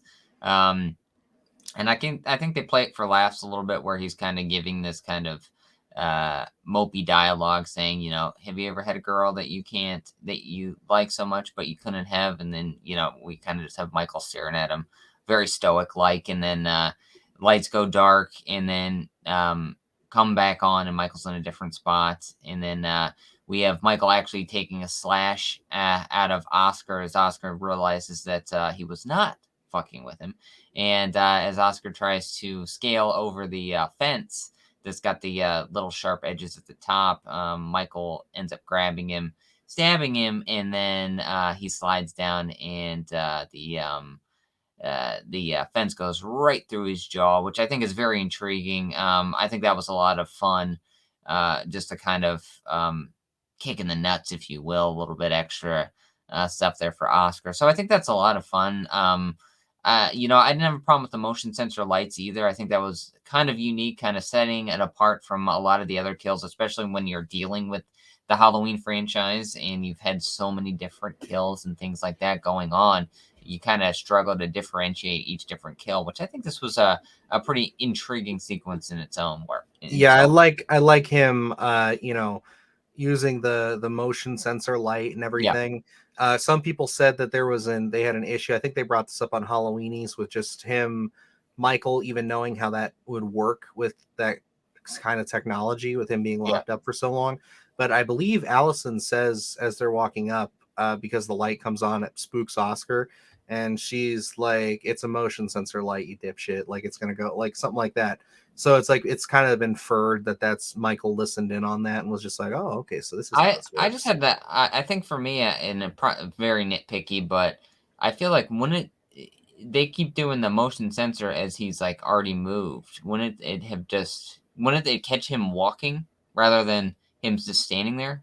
I mean, maybe, I don't know. It's still a cool scene. Like, I mean, like at the end of the day, I'll forgive it just because. It doesn't take me out of it. I've just always wondered that instance of, wouldn't that have caught him actually walking rather than just standing there? No, I agree. The character that he references is Mr. Elrod. Oh, there we go. Yeah, the Elrods. I believe she says in the first film, I believe that's where she tells Lindsay and Tommy to go down the street to the Elrods and call the police. Okay. So, I could be wrong. I know that they get brought up at some point. That's not it too, when he says, "Oh, no. I was thinking it was the couple in 2. I don't remember. The elderly couple go by a name too. Yeah. The one that's making the sandwich at like 12 o'clock at night. He's probably beating his wife again. Yeah. So what ends up happening is Allison, I forget, for whatever reason, she comes back. I think she takes pity on Oscar or something. Yeah, she hears him yelling. Oh, yeah. So she comes back, and that's where she stumbles across him, this viscera of him being jammed up onto the spike or the fence, which I agree with you, is a very visceral and awesome looking kill. I do think that's great imagery there. I know David Gordon Green states that that's his favorite kill in the film, because he said for years, apparently, when I was doing research for this, he was saying that he had always, from like a young age, was just thinking, like, if I ever make a horror movie, like a slasher specifically, I'm going to have one of my characters get impaled on like a fence like that. So it's just something where he got to kind of live that out, and it's an effective. It is. It's different. It's effective. This, because we haven't really touched on the score much, is my favorite piece of music in 2018, where it's called "The Shape Stalks Allison" or "Hunts Allison," one of the two. And it's right when Allison and Michael first come face to face. That music comes in at that guitar. It just really, really unsettles it. I will never forget hearing that the first time in theaters and just being like, "Holy shit! Like, this is great. I love this." Yeah, in the use of the guitar here, I think is very unique. It's very funny how something with a little more style and grace, I guess you would say, where I think is in 6, where they go heavy in the guitar, kind of redo the Halloween theme, and it really takes you out of it. It sounds absolutely terrible. Where this one, it works so well. That introduction to with the guitar and everything, I think, I think this is probably the piece of score that sticks out with me the most, just because we're really kind of getting into that form I think people have been wanting, where he's actually stalking someone, and we kind of have this little chase scene, which is very fun in its own right, like right in the midst of this film. Yeah, I agree. And then, so we come from this. Allison's running. She ends up finding some help from just some local neighbors. Hawkins catches wind of this because they call the police, and he ends up picking her up. And Sartain's questioning her. He's just like, "Oh, you got to see him," and blah blah, and all this stuff. And they're end up driving to Laurie's. Well, as they're on their way to Laurie's, they find Michael walking on the sidewalk. And Hawkins completely runs him down with the police car, and he goes up to finish him, and Sartain's there, and he's just like, like he's just arguing with him about it, like, He no, said no, he no, doesn't you want to be can't do it. killing him. He says he's a Yeah, property of the state or something like yeah, that. he's arguing with him, and Sartain's checking on Michael to see if he's alive, and he keeps telling him to get out of the way. This is when those cracks, this is when the shatter happens for me. Yeah. This is when everything falls apart. It's a Odd twist, choice. it's a swing, and it's a big miss. Sartain whips out his little pen that has like a knife or something, I think, in it, or it is just like an ink pen or whatever. I And think it has a knife. I don't know. I think so. I- It looks funny. It looks Yeah. weird. I think everyone at this point started asking way more questions of like, where are we going here? Like, was he in on this the whole time, or what exactly is the story here? Because it's just such an odd, out of left field kind of plot device, I mean, I didn't see it coming, but I really feel like that the decision was made just because audiences wanted to see it coming, rather than it really helped move the story along. Yeah, and so what ends up happening is Allison's in the back. Sartain slashes Hawkins' throat, killing again, which we haven't mentioned. Will Patton is one of my favorite characters in this movie, and in both these films. I think he's great casting. I think he's a great character. I love what they do with him in Kills, as we'll get into this in a minute, because we really should start moving in if we haven't even discussed any of the plot of Kills, and we're damn near 2 hours into this. So we knew this was going to be a big show. So It's a double feature. It is. So they slash him, and he's on the ground bleeding out. And again, if it isn't bad enough, what's up? Doesn't he run him over? No. He doesn't run him over.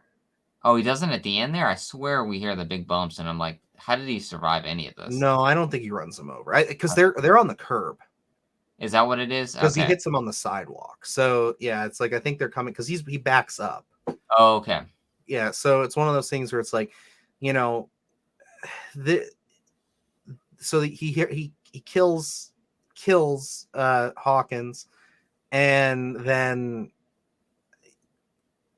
I have no idea why they thought this was gonna be scary. I don't know. This is the most baffling shot in the movie for me. Is Sartain puts Michael's mask on, Yeah, and looks back at Allison. Now, Sartain, mind you, is a little stubby old man.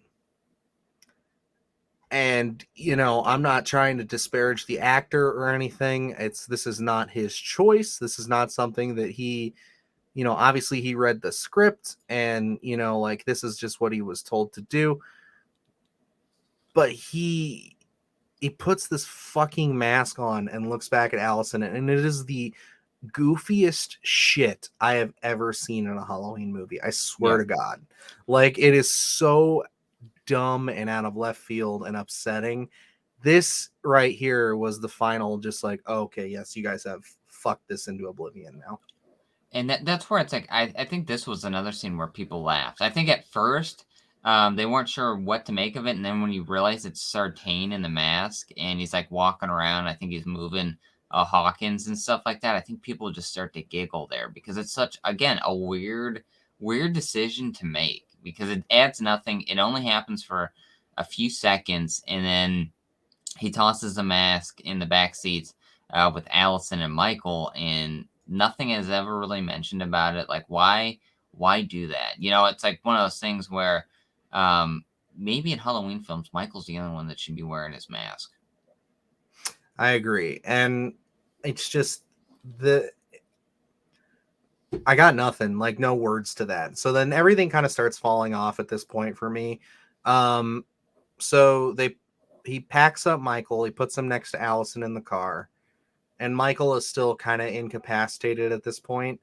And Allison he starts driving to Lori's, and Allison is just kind of like trying to talk to him, trying to convince him to let her go. And he's like, no. See, he wants you, so I got to see how this is going to play out and stuff like that. And she gets it to disarm him a little bit when she says, like, oh, Michael spoke to me. She starts lying to him and saying that he spoke to her. And so he stops the car and he's trying to get her to talk to him and everything about it.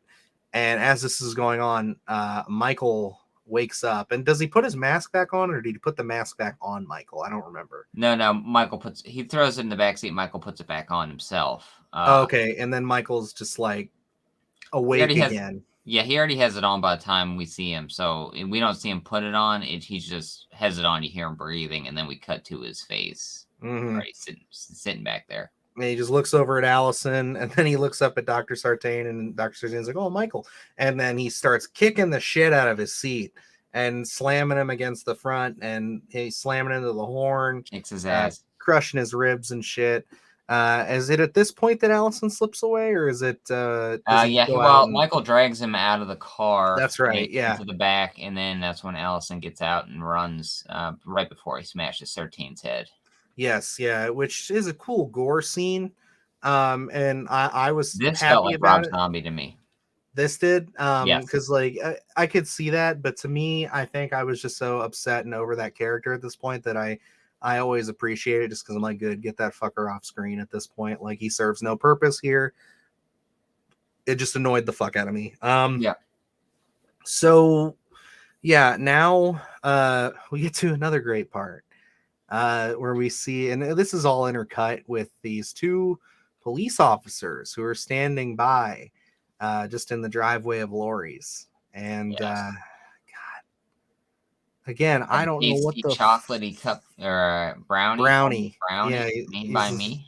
Yeah, made by me, and then banh mi sandwiches and all that. It's just like, dude, what are you doing? Like, I mean, it's been pretty few and far between. Yeah, you could say that we were nitpicking earlier, but this is kind of why we had to bring up those nitpicks, because these two cops, again, it's just another scene that completely rips me out of the movie of them just chatting about banh mi sandwiches and brownies and shit, and then just like, just acting like children in the car and stuff like that. And like, it's a goofy ass conversation that completely sucks you out of any tension that's being built right now. Yeah. And it's just horrible. It's just so stupid. At this point, you can't really interlace comedy, I don't think. You've already raised the stakes here where you really just have to go with the horror and suspense. You can't really go back and kind of have a moment of levity in any sense. I don't think the audience needs it at this point. We want to keep raising the stakes higher and higher until we get to that resolution. We don't need to cut and sit into a police cruiser where everyone's sharing their lunch. It's show and tell. It deflates a lot that was being built. And just, again, a weird choice. There's a lot of weird choices that happen in this film. Yeah. And so, after this, the cops go and investigate the police cruiser, or they go and investigate the car up there with Dr. Sartain. They see the body's been smashed up and everything. And it's at this point that Michael attacks them, correct? Well, I think that's all off screen. Yeah, because it's assumed that he attacks them. And then does Michael drive are we supposed to believe that Michael drove the police car back to Lori's house? Because they're up the driveway at this point. So it's like, things kind of get lost for me here, because not only are we cutting with this, we're cutting with Lori at her house, getting Karen ready for this attack. And then Allison's running in the woods, and there's all these mannequins for no reason that, like, they're there for target practice, but like weird scream. Yeah, why she's getting scared by them and stuff. And it's just out of place again. And then, so it's like, I guess in my interpretation of the film, we're led to believe that the Michael drives the police car back because it catches Karen's husband's Ray? Is his name Ray? Yeah, it catches Ray's attention, so he comes outside. Yes. Because he sees the lights going off. And so he goes outside and he sees a really cool visual, I should say. Michael turned one of the cops' heads into a jack-o'-lantern. For me, this was just so weird. I actually enjoyed it. I mean, like, I think it's cool. I think just it's how would he have achieved it? He's Michael fucking Myers, man. He knows Even what he's so, doing. like, I just feel like how long did he have to hollow out this dude's head and make it into a pumpkin?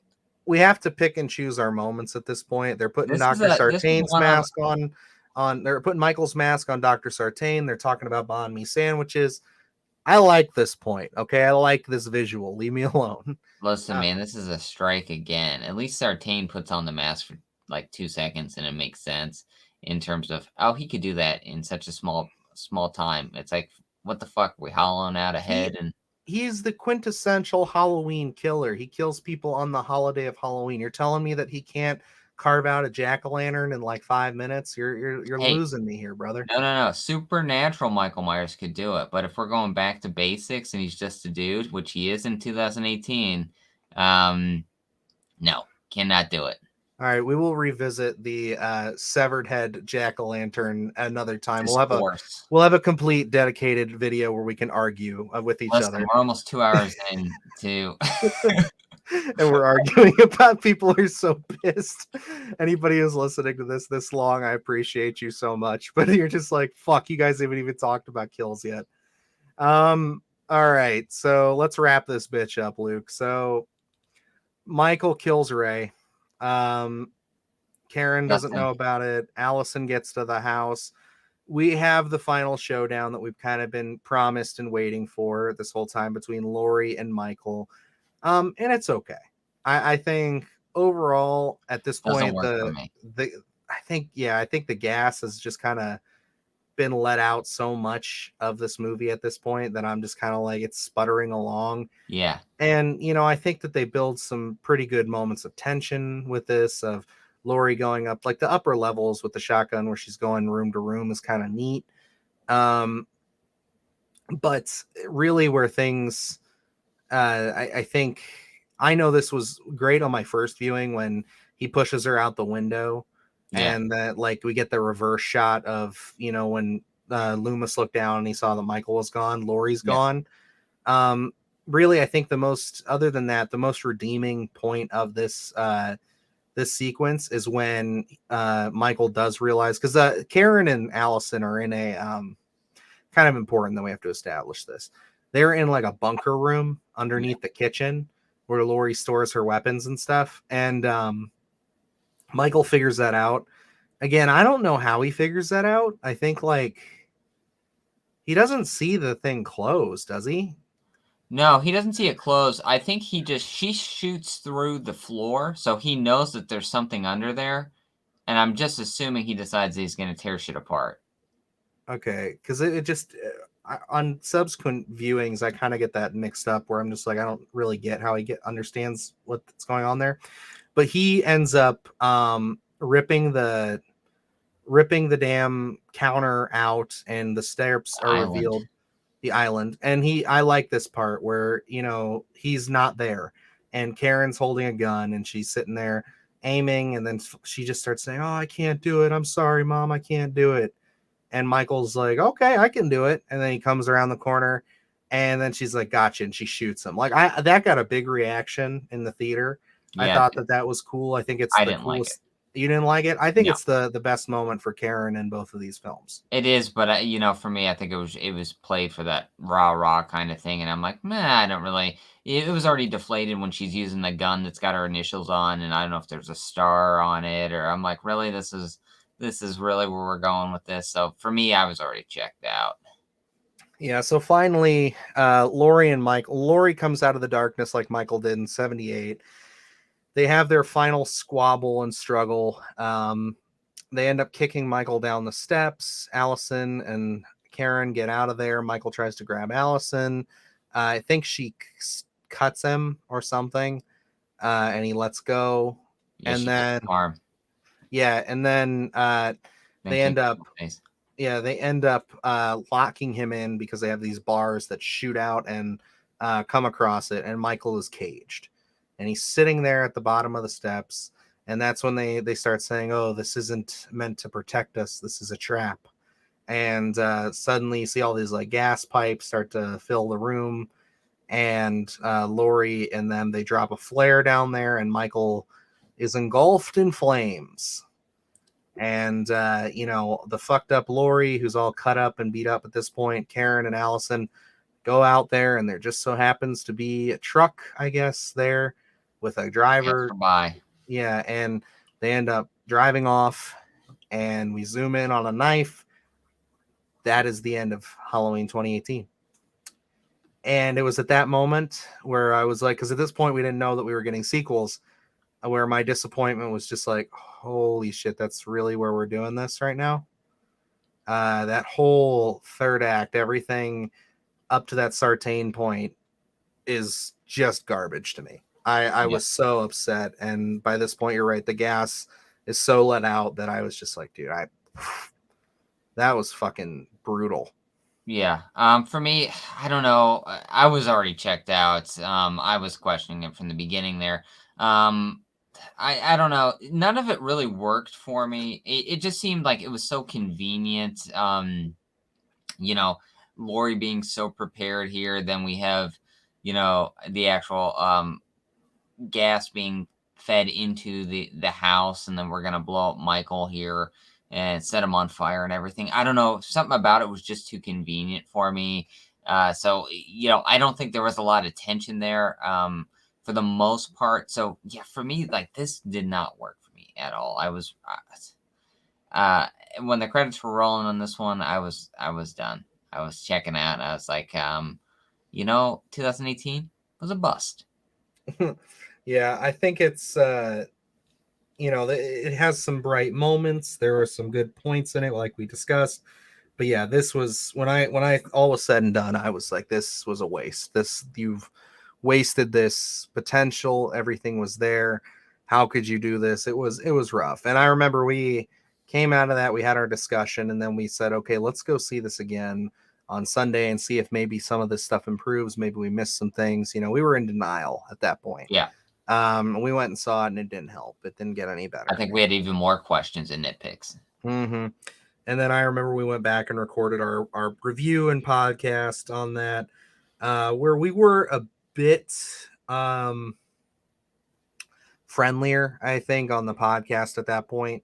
Like, we were disappointed, but we only said we were disappointed. I think on subsequent watches, it's kind of just left us to be a little bit more seated.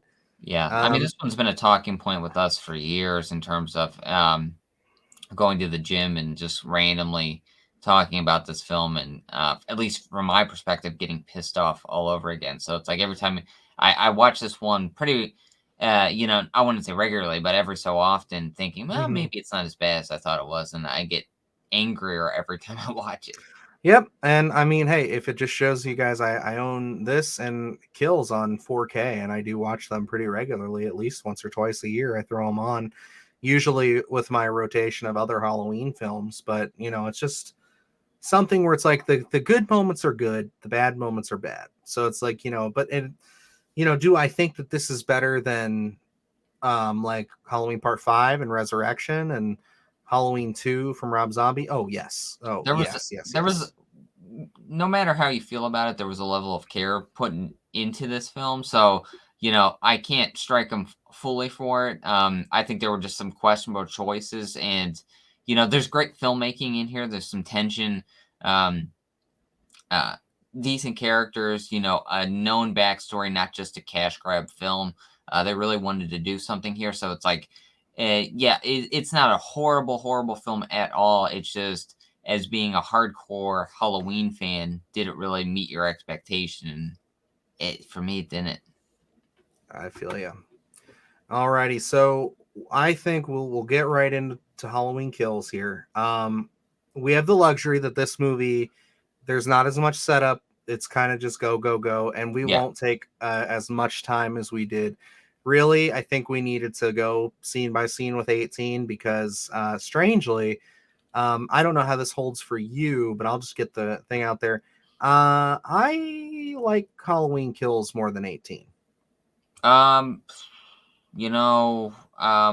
think Halloween Kills knows what it is. I think, Mm-hmm. and I think it's a little bit better in that aspect of like I think it works better because it knows what it wants to do here. So, I guess this one is a little more easily digestible. Plus, I don't know if not having the expectation going into 2018 also helps this one because at this point my expectations were already low by the time I had And watched it. that's all why I think I like it more, because I went in with tampered expectations, and I knew that this. I said it a lot last year when I went and saw this to friends and stuff, because like some of my friends who aren't with us here, and they don't like horror as much as we do, were like, oh well, like you didn't like the last one, so like why are you excited for this? And it's just like, because I know where my expectations are. Like I'm still excited to see a Halloween movie, like I'm gonna Yeah, be there opening night, just like with Ends.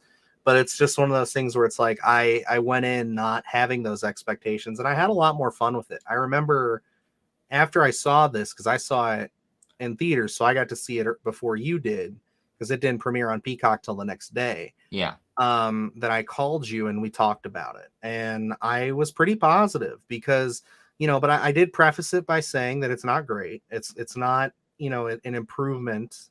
There are some things that are improved, I would say, and I'll get into those, but it's not like amazing. But I was surprised with how much fun I had and how much I enjoyed the movie. yeah.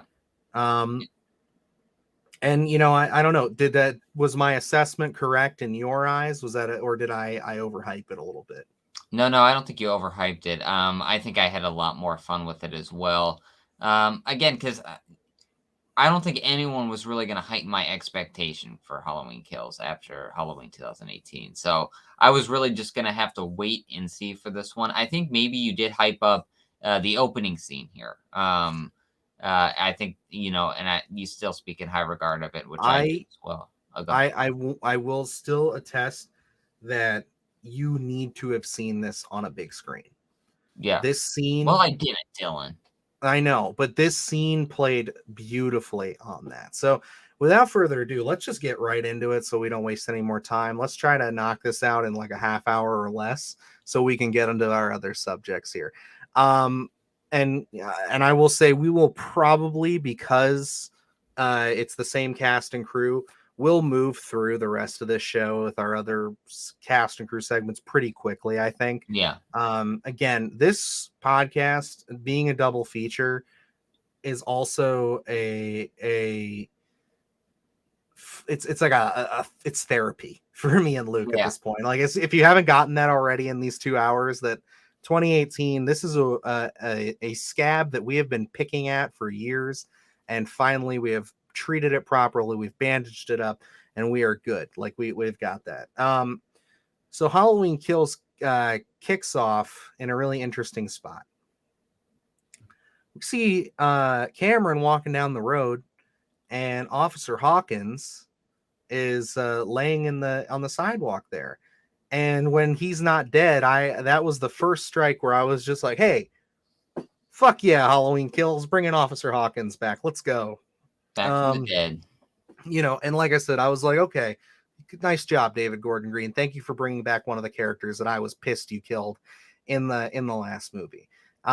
Is it a little bit contrived because he got slashed in the throat, and they made a pretty good, I think personally, Will Patton's character went over so well with everybody that they kind of were like, oh, let's not Let's kill backpedal him. here and Let's bring him back. because like he got fucked up in the Yeah. last one. Like he I was think the gushing intention was blood. to kill him. Mhm. So But when you cast somebody like Will Patton, I mean, he's gonna act that's his what ass didn't make off. any sense. I was like, you're gonna kill him off in the very first one and not have any other longer storyline for him. So at least they realized their mistake.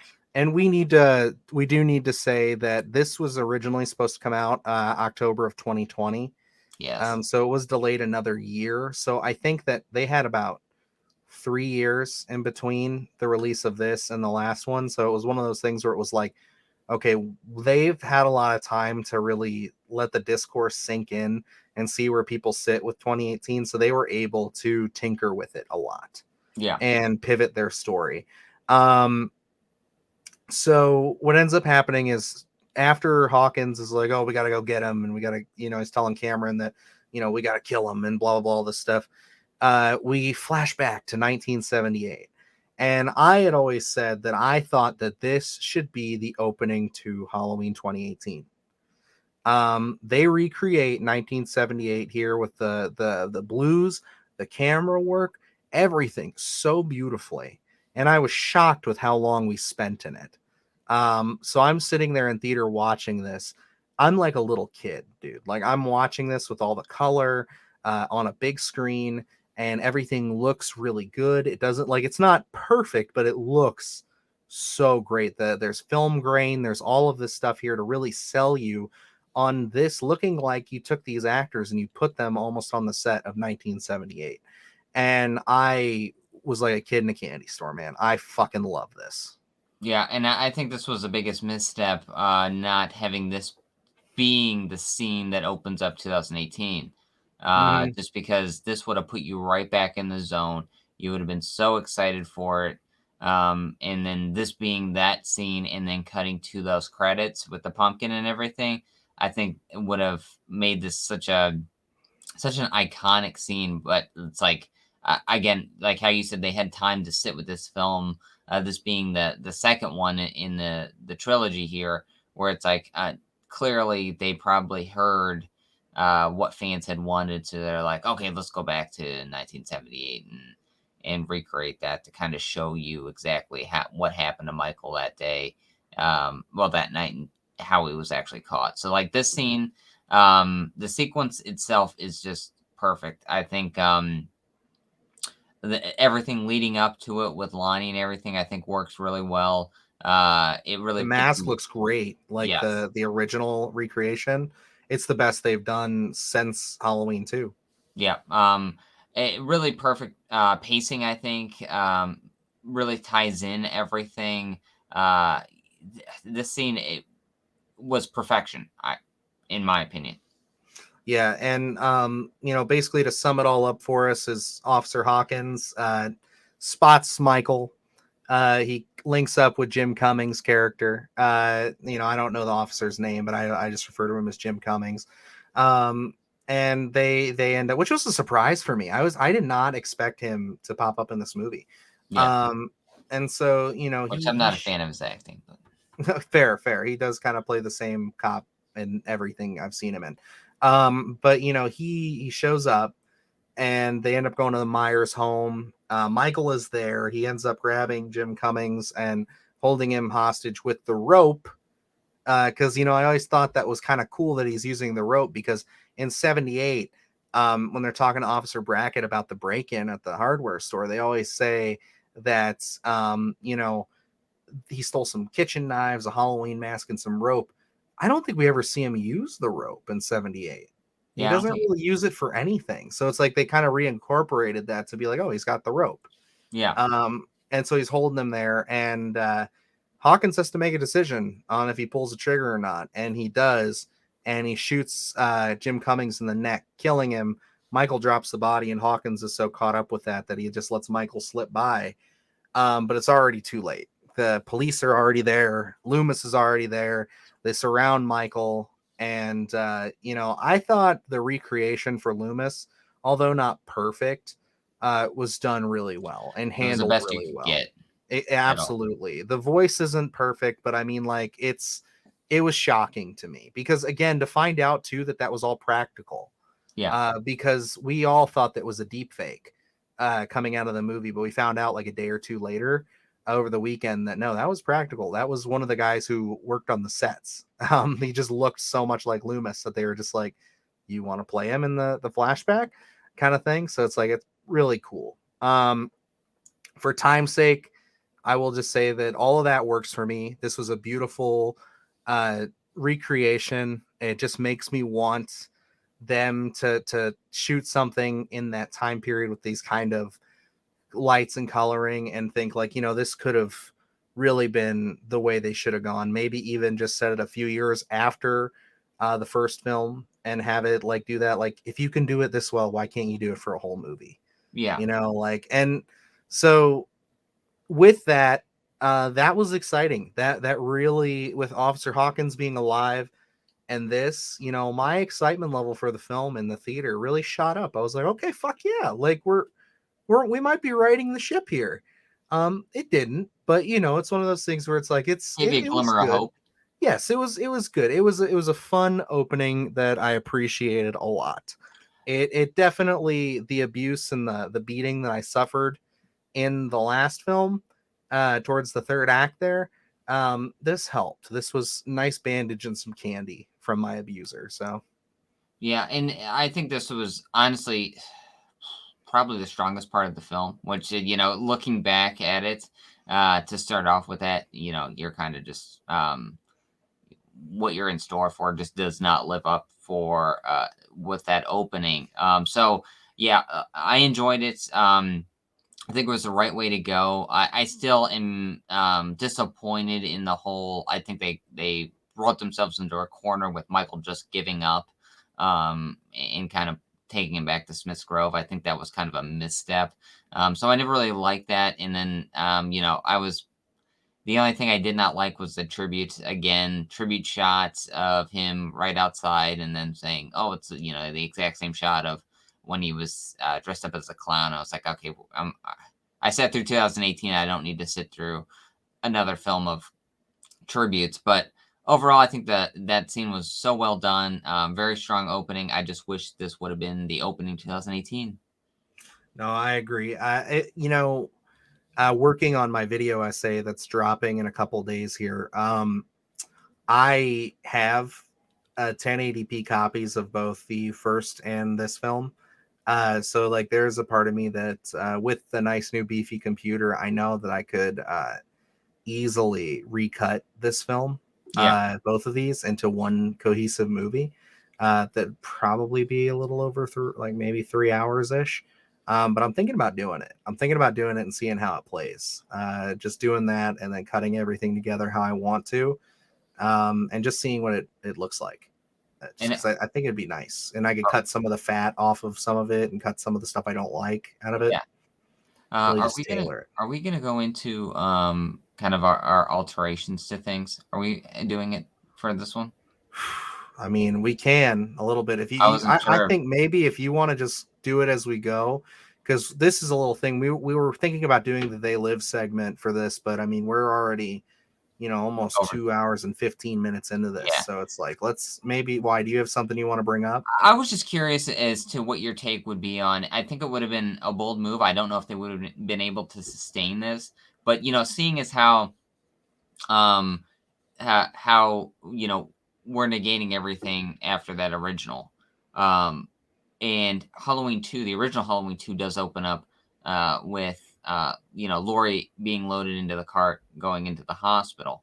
Do you think if they were to remaster everything, you know what I mean, that part, that opening, and we put Laurie into the ambulance, we rush her to the hospital, and that's it. That's all we see of Laurie for that one, for this film, and we play the rest of the night, and we're saying like this, we're getting ready to 2018. This is what we're gonna do.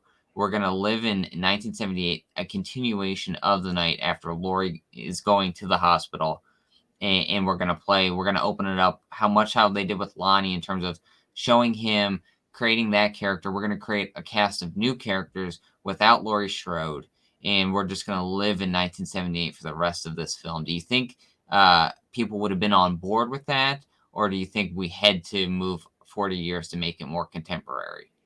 Oh, I think from a studio standpoint, moving it 40 years was the only option they thought they had, but that would have been awesome. I think that would have been a really unique way to do it. Again, I don't think they had the confidence that they could have pulled it off back then until 2018 came out and smashed at the box office. Yeah. They didn't really know where Michael was sitting because Rob Zombie's films were such a mixed bag they made a lot of money, but they like at first, but they've just really didn't do anything for people afterwards. So it's like, I think that it would have been too risky. Now, after having these 3 films come out, we'll see how Ends does, but like the hype and seeing where Michael is and the merch is everywhere and everything again, I think that, you know, they would be more confident about something like that now, especially post Kills, where that opening scene has just kind of like really been one of the biggest bright spots amongst the Yeah. community of fans and a lot of the casual fans too, of just that recreation. I think that that now would be a good time Yeah. to do something like that. Because my standpoint for everything in terms of how I would have, and then we're getting into the weeds here, but in terms of how I would have done a Halloween film, I think the right direction and writing themselves into a corner of saying Michael just gave up and putting him back as he was incarcerated. I think that was such a misstep because you had so much potential of where you could have went with this, and to have him, you know, we have de-aging, sure. Does it work? In my opinion, no. So you can't really make Laurie Strode younger. So you can't really go that route with it. But for me, my standpoint has always been you take Michael throughout the decades. You don't even have to do 1978. You could have done mid 80s with Michael. Disappeared that night, hasn't been seen since. And then you kind of create a cast of throughout the time periods. You can go 80s, you can do 90s if you wanted, early 2000s, whatever you want to do. And you work up to getting back to Laurie in that more current time. I think would have been the way to go with this whole franchise, because it would have led to so many different stories. You could do anything you would like. You could have jumped anywhere you wanted to. Instead, they kind of made that decision to be stuck him back in Smith's Grove, and then we have to jump 40 years and with no story in between. So you're really committed to this older Michael Myers, which you know, I feel like legit you can really only get so many viable stories out of that before people are like, well, how old is this dude walking around killing people? So my whole standpoint has always been you should have went through those decades and lived in those time periods, but they really didn't miss the boat on it. Yeah, I think it's tough. You know, I think about where my story would go, and then we'll get right back into Kills here. But like, just to kind of put a bow on this so you can get my thoughts is, I am so affected by some material that I was privy to a few months ago that it's tough for me to kind of detach myself from that at this point.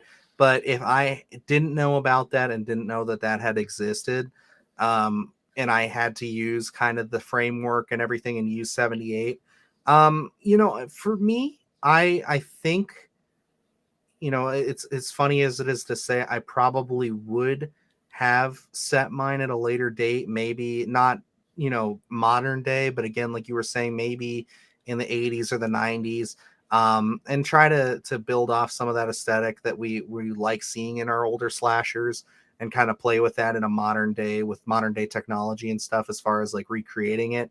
Because I think that there's, you know, if done right, like especially with this 1978 recreation that we saw, it can be a beautiful thing. It can be a beautiful, not only with homage, but it can also be really pleasing to the eye and everything.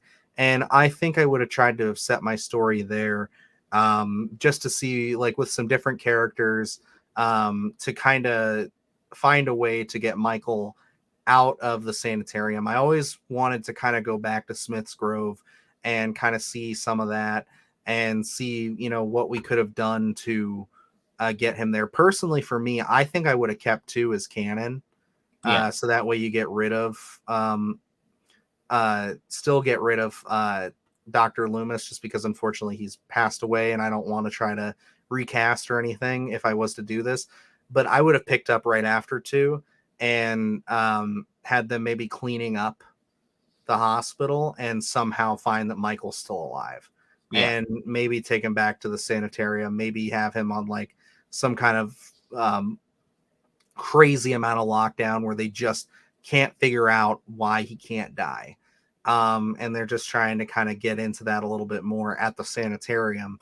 But obviously the beast gets out and you see him wreak havoc on a place that he spent all this time and all these years locked into, and just see him go fully nuts in there. So Yeah. that's just kind of an idea I can throw out to you, like thinking about it over the last couple weeks of preparing for this. I don't necessarily know if you gave me a budget and time to come up with it. I don't think I would stick with that permanently. But I mean, it's a take that I haven't seen yet, and it's Yeah. something that I think we could do. Again, I talked about it a little bit in an upcoming video where, we talk about one of these sequels where we do see him in kind of a mental asylum setting for a minute. And it's like, wouldn't it have been more interesting to kind of have that be the whole setting for the film? I don't know. I don't think it would have saved that movie, but like this, it is something that we haven't seen yet with Michael. So, but yeah, let's just sum up kills real quick here. We can't afford to go frame by frame at this point, I don't Not at think. all. But so basically, in a nutshell, and this is an easy 1-2 sum up, really. The film transpires. We see Lori going to the hospital. She spends the whole fucking movie in the hospital again. Yep. And that was Going such a out. big criticism of Halloween 2, and it is again an issue I have with this movie and this retake of like, so why are we just doing the same beats if we got rid of everything? Yeah. Why are we just sticking her in the hospital the whole time? I get it's the same night. I get that she is fucked up. But like at this point, it's like, well, force her to get out of the hospital. Give us a reason to get her out of the hospital. Like don't make it so like that's the protected area and she spends the whole time there. Like it just seems so simple and just too easy. And We really go ahead. I think it could have worked a little bit better if you would have at least established Haddonfield and more characters in the original World 2018. Because you didn't really do that. And then you take Lori out of the equation for the most part, and then you're trying to establish these other characters. But at that point, you don't really care. Where it's like they didn't feel like a natural point of the story to put him in the 2018 version. So it's like now we're kind of just injecting these characters in here and being like, oh, these are familiar faces. But at that point, you don't really care. Yeah, and I don't know. It's a misstep for me. I knew from the marketing that we were going to spend a lot of time in the hospital. They do show you that shot that we later found out was the extended cut of this movie, which is kind of an extended cut, which is weird. It doesn't extend much, but it changes the ending to the better ending. Yeah. But it's just one of those things where it's like kind of a weird decision all in all. But they kind of mislead you with that shot of showing her getting out of bed with a knife. So it's kind of like you think, okay, she's not spending the whole movie in the hospital, but that's neither here nor there. We do get introduced to some of the other classic characters like Tommy and Lindsay and all these other people. And they, we spend time with them. We get to kind of see them again. I agree with you. I think if we would have taken some of that time away from the podcasters and established these people in the first one, even just in passing, it would have been a smarter play. So that way we're kind of already used to it. Again, we're bringing life back to Haddonfield. Well, you think these would have been on the podcasters' interview list? Yeah, or at least that. Again, they didn't use those podcasters properly.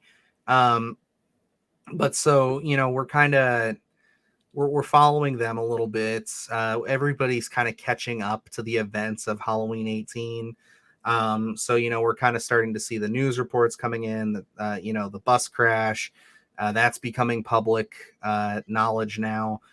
People are starting to catch word about the fire at Lori's, which that's a great scene. I think if we have to stop anywhere and talk about it, I know that some people have issue with Michael chopping up the fire department. That's again, the crazy year that we were in with 2020 leading into 2021. Everybody has to take a stance politically and make everything about politics. There was literally a petition to remove that scene from the movie when this came out. I'm just sitting here, guys, like, what the fuck? Like, he kills everybody. Why do you have an issue with him killing people in the fire department? Yeah. But I love that scene. I think that's intense. They give way too much of it away in the trailers leading up to the movie. But I thought that was a really fun, cool scene. Because like I said, at this point, this isn't the Halloween that I was hoping for. Yeah. This isn't what it was going to be. So, to see Michael coming out of the fire, really becoming evil incarnate, coming out of a burning house, and just going ham on some people. Like, it was fun. It was cool. I enjoyed it.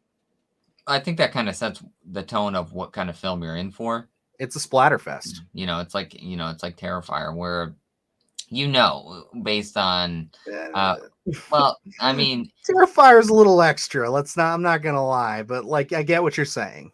I'm saying that tone, what you're in for. I'm not saying that they're the same film, but I'm saying when you look at Terrifier and you're introduced to the first kill in that film, you know what you're in for the rest of the film. It's not going to pull back on anything. Same thing with Kills, where that sort of kind of,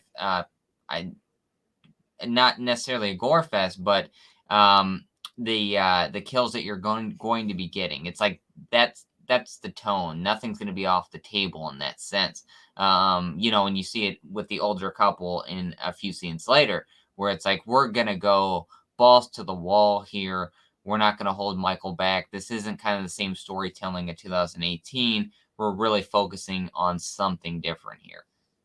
Yeah, and so the film progresses as, Michael moving on from this. It's really just following him throughout the movie, murdering people and just kind of going through Haddonfield and really making his mark. We see him take out this elderly couple. It was actually the woman who was taking the podcasters to see Judith Meyer's grave. She and her husband tragically get brutalized. She gets a big old light bulb stabbed into her neck. Her husband just gets a bunch of knives stabbed into him, which I thought was a fun, playful scene for Michael, where he's kind of just trying to, it goes into that whole like methodical, like he does think a little bit about some of his stuff. He wanted to find a knife that satisfied him, kind of like the three bears and the bowls of porridge. He wanted to find the one that was just right, if you want to say. And as we move through this movie, we watch as these classic characters all get together. Tommy is kind of leading the charge here, trying to get everybody riled up once they find out that Michael is loose, and he's bringing people together. And you really just watch the town as they move through Haddonfield, some of them coming across Michael, some of them not, and they just are looking for him. And that's the whole movie. It's a very simple film. And we cut back to seeing Laurie in the hospital again, not doing a whole lot. Her and Hawkins are kind of just reminiscing and talking about things that we never saw in the past. And, we just watch them go from place to place to place.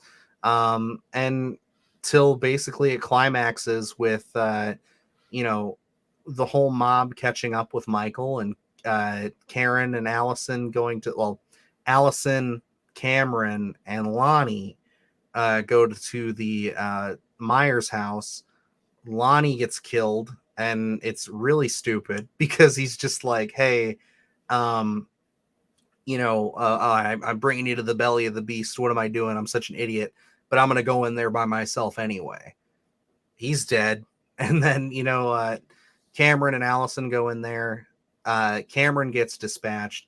Allison looks like she's going to get killed, but Karen saves the day, stabbing Michael and then stealing his mask. And then Michael chases her off, and then the mob comes out and they beat the shit out of him. And just when you think that Michael's finally getting put down, he slashes everybody and walks away, per se.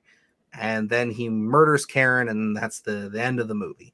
I just wanted to sum that up from my perspective, just so we could get through this. But Luke, I mean, you want to touch on anything else within this film? I know there's a bunch of stuff I skipped about the Evil Dies Tonight shit, the stuff at the park, the stuff at the hospital. I mean, like, there's just there's some stuff going on. A lot of it's pretty meaningless, but at the end of the day, it is more of just a thrill ride of a film. I feel like it's more of a kill reel for Michael at this point, where I think this again is that connective tissue where we're going from 2018 to the eventual Halloween ends, and we have to have this big tragic event in the middle, especially when you're jumping 4 years like that, to raise the stakes, because they touch on 2018 where Dave says, we only killed like 3 people, so is it really that big of a deal? And now with Halloween Kills, the body count has been upped with so many different things going on.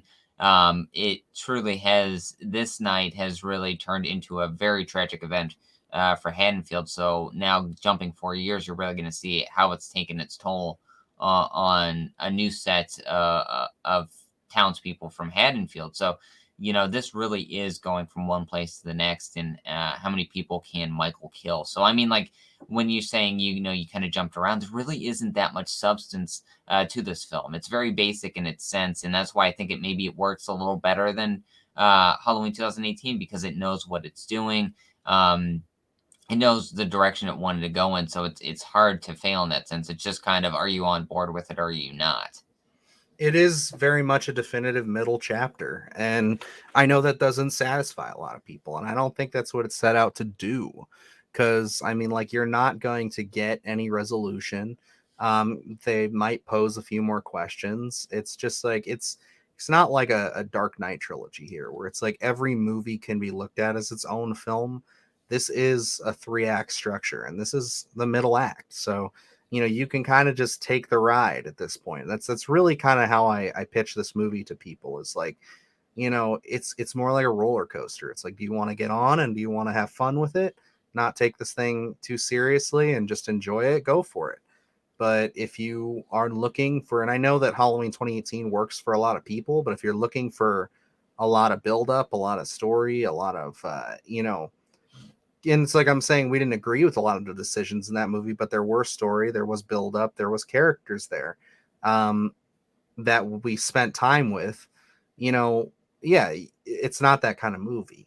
It is very much, just like you said, a through and through slasher. It is Halloween Kills. So it's like he's going in, he's murdering people, and that's more or less what it is. So it's like, that's kind of how the film plays out. And I agree. I think that's why I enjoy this movie a lot more, is because it is simply just, hey, we're coming in here, we're having fun. My preconceived notions of what I wanted this trilogy to be are out the window. I'm just going to take it for what it is and enjoy the ride.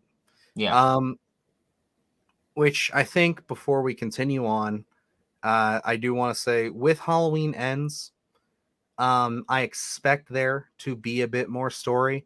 I expect there to be a little bit more of a chance to resolve a lot of this. And I'm going into it with the same mindset I had with Kills, to hopefully enjoy it more, of saying, hey, this isn't the trilogy I wanted, but it's what we're getting, and I'm excited to just see a Halloween movie on the big screen.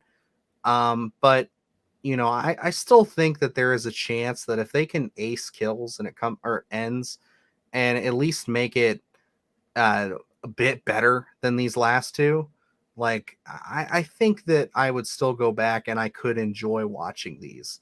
And I still will. I mean, like, that's really where I sit with it. But I think that this is their last chance with this trilogy to at least have one of them where I'm like, okay, I'm on board with this. I like what you're doing here.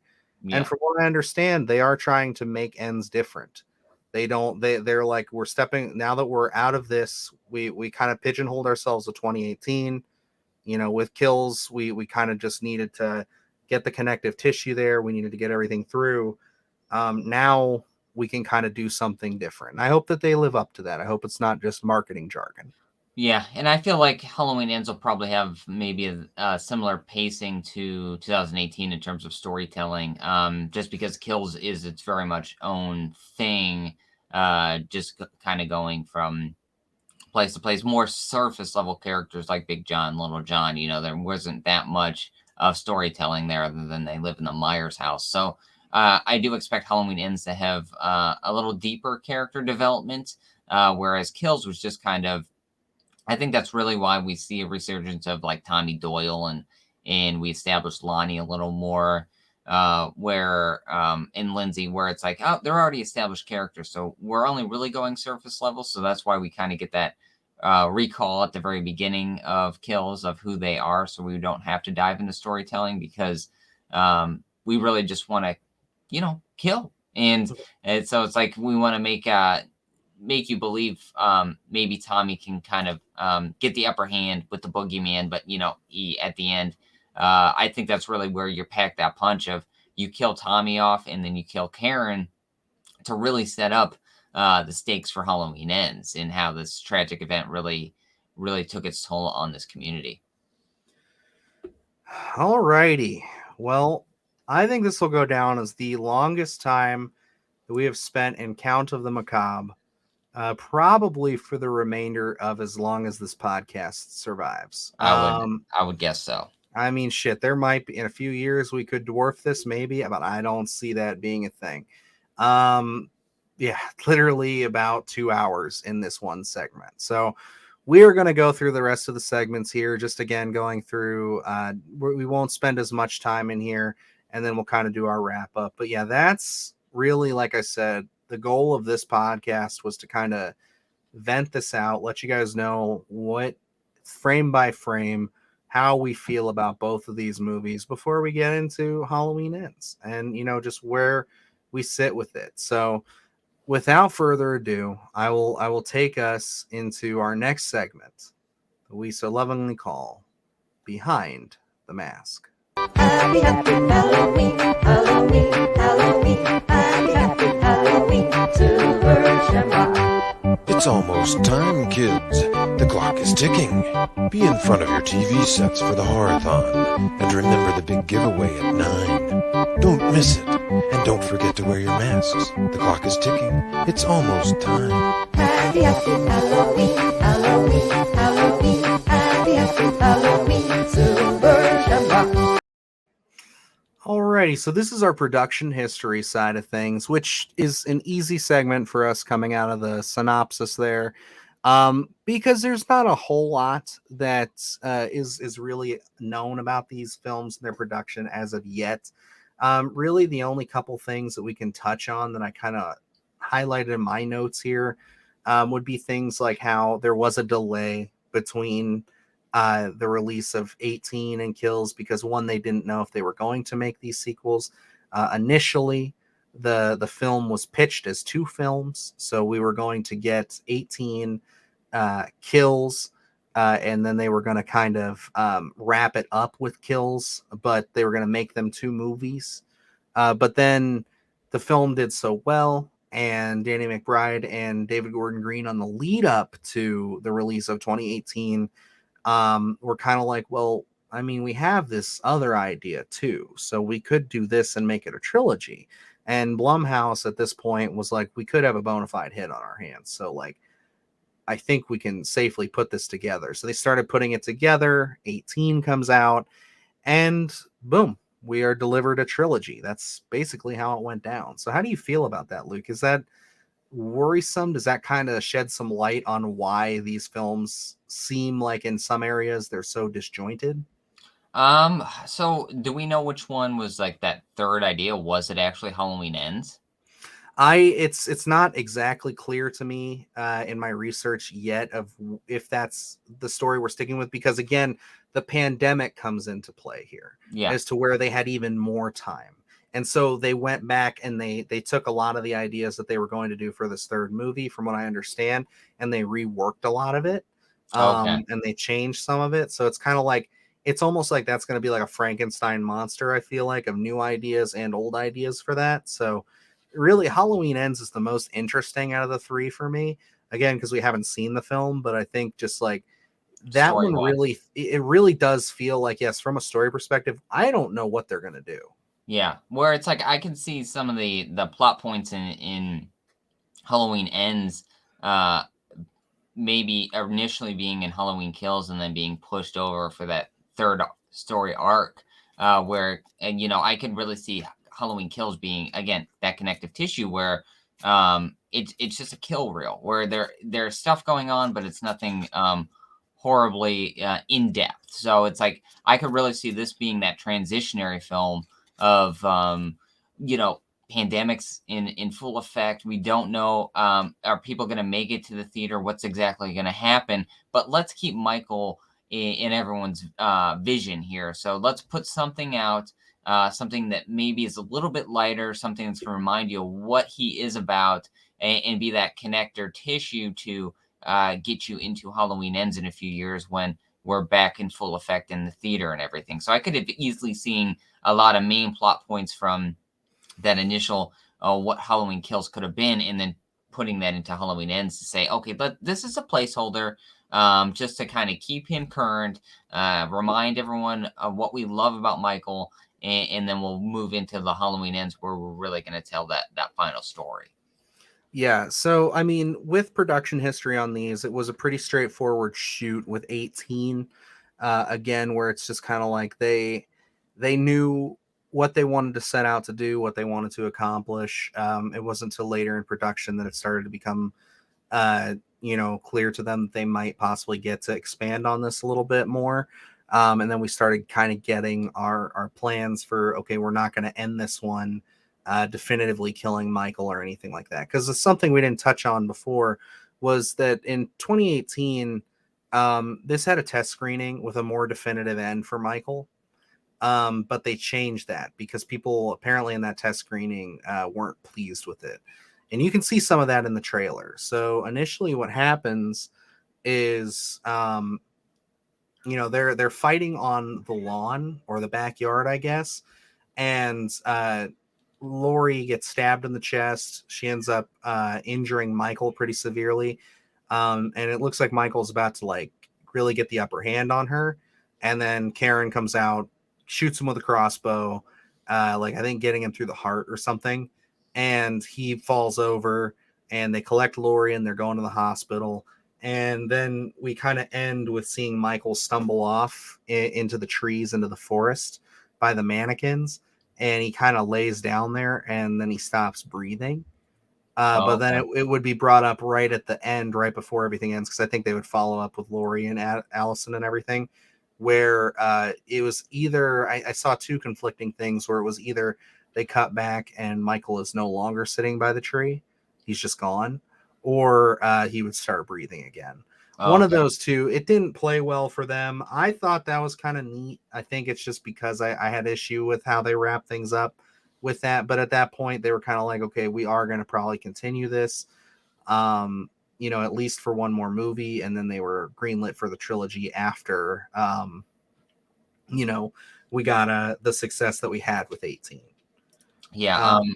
I think that would have been a little more of a logical ending to Halloween 2018, just because, this one, we touch on, Halloween 2018, Halloween Kills, where she legitimately sets a trap to set him on fire, and then he hides in a little room where she keeps her guns. And it was like, well, what was the whole point of having this whole bunker? So it's like, for me, it's hard to believe that there was any coming back from the ending of 2018, where she does set him on fire. So at least that one would have been a slightly more logical, I feel.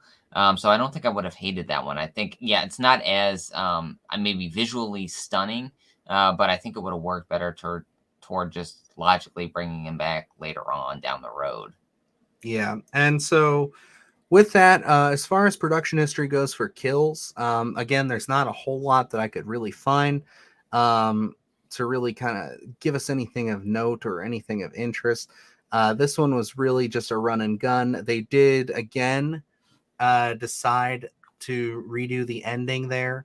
Apparently, David Gordon Green says he thought that this would play better in theaters. So this was a him decision.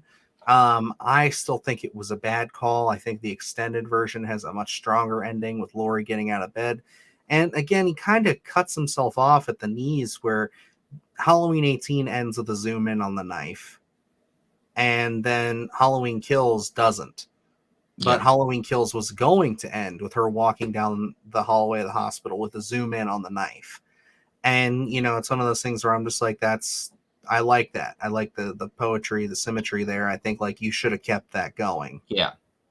But we've learned that these movies are very much, they toy with them until the last possible second. Is kind of what I have learned from production here. Which kind of makes you question the confidence they have in their storytelling, where it's like, if you have a definitive direction here, no matter what, you stick with it. Whereas this kind of always pivoting to try and find the best ending after an audience sees it kind of shows me that maybe you don't have that confidence there in your storytelling, and you don't really know exactly where you're going to go until someone else tells you. Mm-hmm. But yeah, that's going to basically wrap us up here. It's what I can get us for production history. Just a couple of fun little factoids. So unless you have something to add, Luke, I was going to move us on to our next segment. I said, let's do it. All right. So this is a little segment we like to call "You Are All My Children."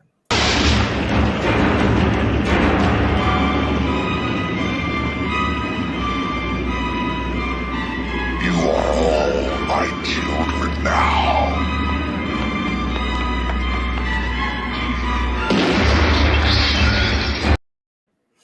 So this is our cast and crew segment where we kind of get to break down everybody that we wanted to highlight.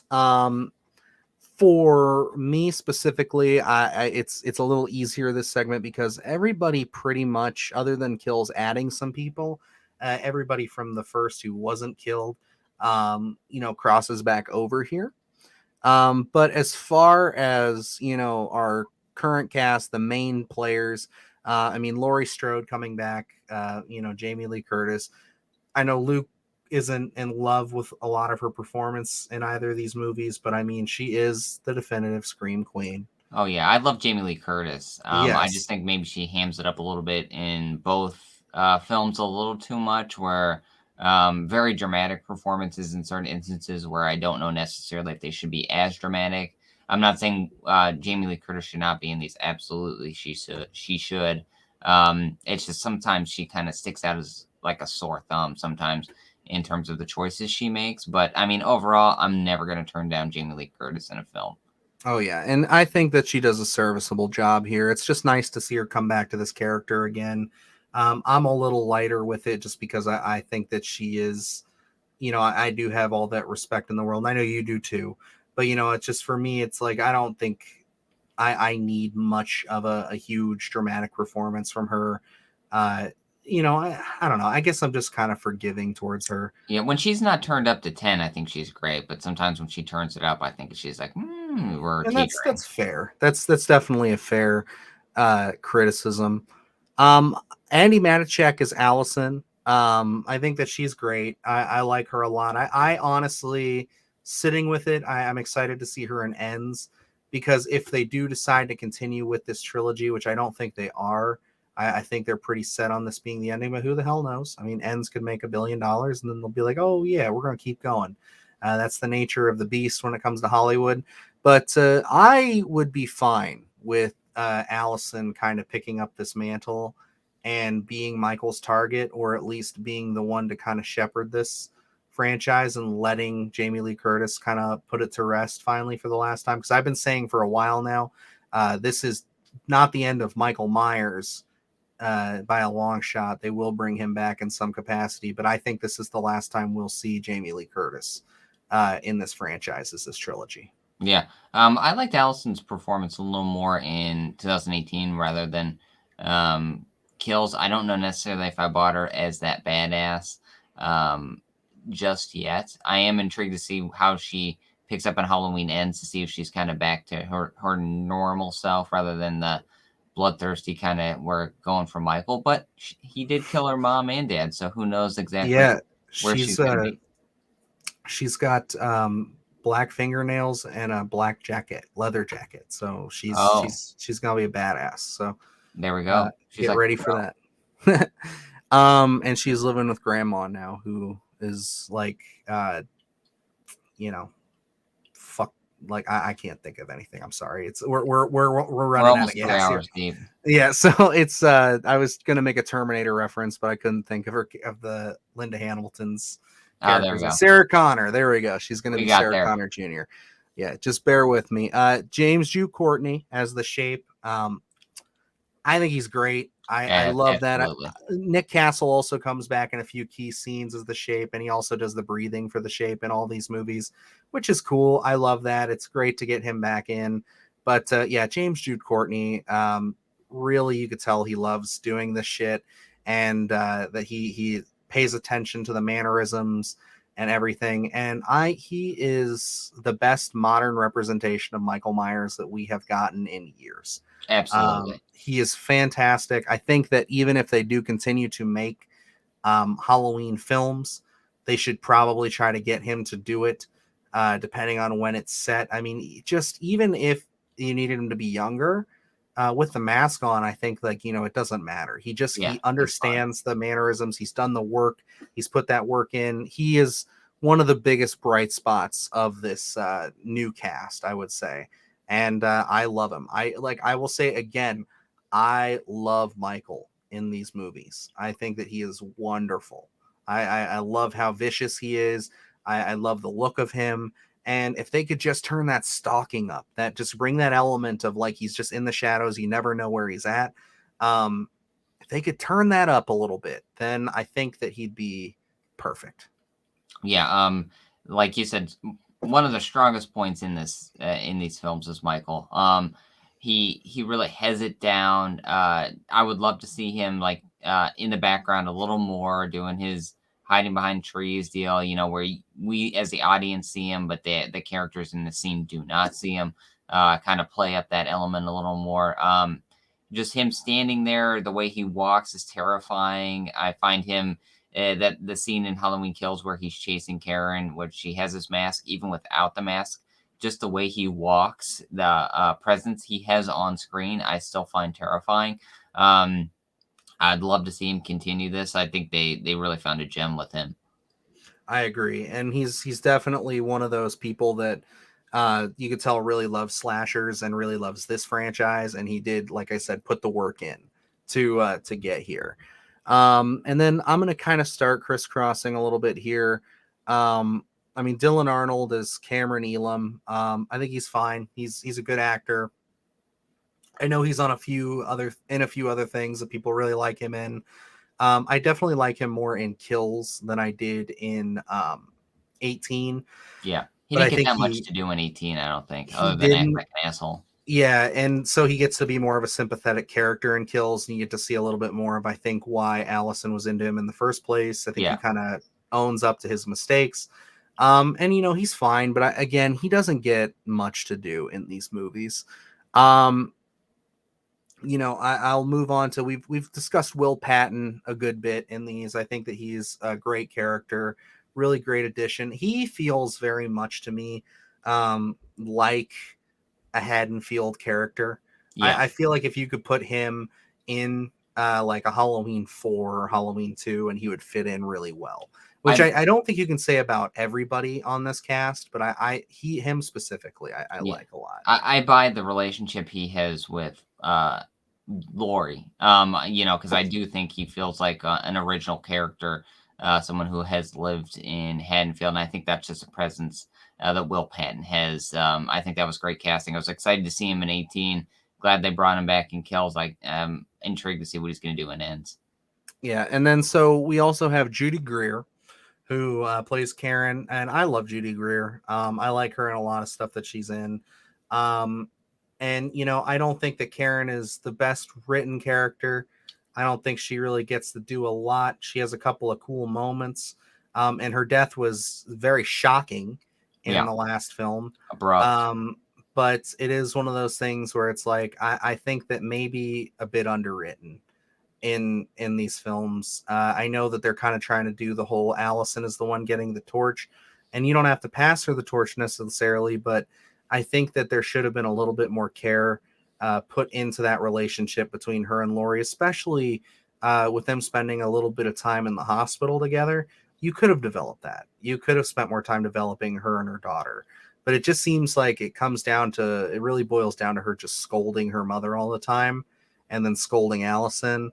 And then she gets to have a badass moment in 18, and then she dies. So it's just kind of like, well, it sucks. Because again, I think that Judy Greer is a great actress. I think that she's has a lot of great roles. And I think that, it's one of those things where she feels like maybe the one actor that in the main cast that I think gets wasted. Yeah. I do buy that tension between her and Jamie Lee Curtis. I think she brings a lot to the table. I sucks that she did get killed in Kills. I would have loved to see all three of them kind of make it to Ends, just to maybe that she takes the knife in Ends as well as Laurie, and kind of leaving Allison by herself. But I think she brought a lot to that character. Overall, I think one of the things is they did do very well in casting these films. Mm-hmm. No, I agree. I mean, casting was strong. Again, I think it all falls short in the writing department. Yeah. So then moving into Kills cast a little bit more, I'll highlight Anthony Michael Hall and Robert Longstreet as Lonnie Elam and Tommy Doyle. I love Robert Longstreet. He's in a lot of I'm forgetting his name. Mike Flanagan's stuff. Yes. Fucking Midnight Mass. His character Wonderful. I absolutely adore. And he's good. He's really good in this. But again, the writing is huge disservice because he even verbally says, "Oh, Lonnie, you fucking idiot! Like we're going into the belly of the beast here. I'm gonna go in by myself." And he's dead. And that's it. Just doesn't do anything. And that's where it's like, off-screen stuff for him. We just find his corpse. Really would have loved to have him some sort of final battle with Michael because they build this up throughout the film, and we don't really get any payoff there. And I just wish he would have gotten more. I agree. And then Anthony Michael Hall is Tommy Doyle. Would have loved to see, Paul Rudd come back, and you kind of get to pull that casting. And I know that there was talks of him coming back, but with Avengers and everything, he couldn't make the commitment. But I think that Anthony Michael Hall does a good job. Again, I think the writing is really what fails him. I don't think any of the actors here for these legacy characters are bad. I just think that they really mishandled them. Yeah, I wish they would have gotten a lot of the writing to and kind of actual arcs rather than just kind of being there, Yeah, and I think you're right that if we would have gotten them a little bit more in 2018, if we would have gotten to see them and given them a little bit of time to talk and stuff, I think that would have worked a little bit better and made this a little bit more easier to stomach what they do in Kills. Yeah. And then I just want to talk about the last two here, or I guess last three that I could talk about would be Charles Cyphers comes back to play Lee Brackett. He really doesn't do much in the movie. Delivers a few lines. Yeah, and he delivers one of your favorite lines in the film. Towards the end there where he reprises that we're all entitled to one good scare. Oh And my gosh, how out of place, and just they shoehorn that one in. Goofy it is. And then Kyle Richards as Lindsay was actually surprising because I don't think she's acted a whole bunch since. No, I don't think so. Yeah. It was big news when he got her back. Yeah, and she's awesome. I liked her sequence a lot. So yeah, she's acted on some TV stuff and done some things here and there, but to come back and play her character, she did a great job. I gotta say, I really think that she was the one that surprised me the most of the legacy cast.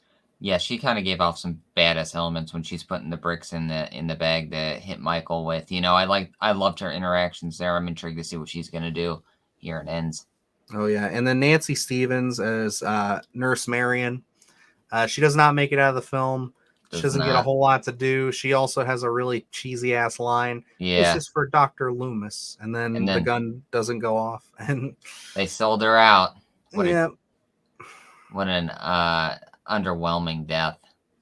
Absolutely. But I mean, between the two films, again, they're very well cast. They just don't make use of all of the great casting sometimes. They don't. And it's unfortunate, but we're just talking about what we're dealing with here, so it is what it is. But I definitely appreciate a lot of the actors who came to play in the universe, and I think that if we just would have had a little bit of stronger writing behind them, we could have had a little bit more things to say, I guess, because once you get past the main cast, it's kind of just the same shit. It's just underwritten, one-liners, and you're done. Yep.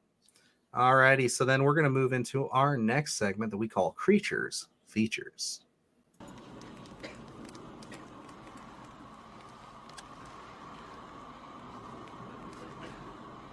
You gotta be fucking kidding.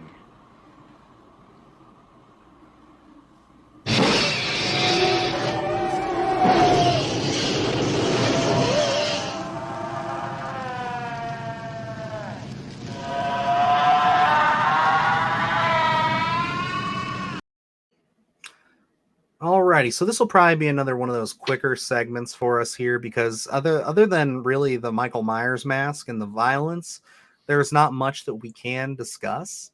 Yeah. Again, we talked about Loomis and how he looked with that being practical effects. That's all great.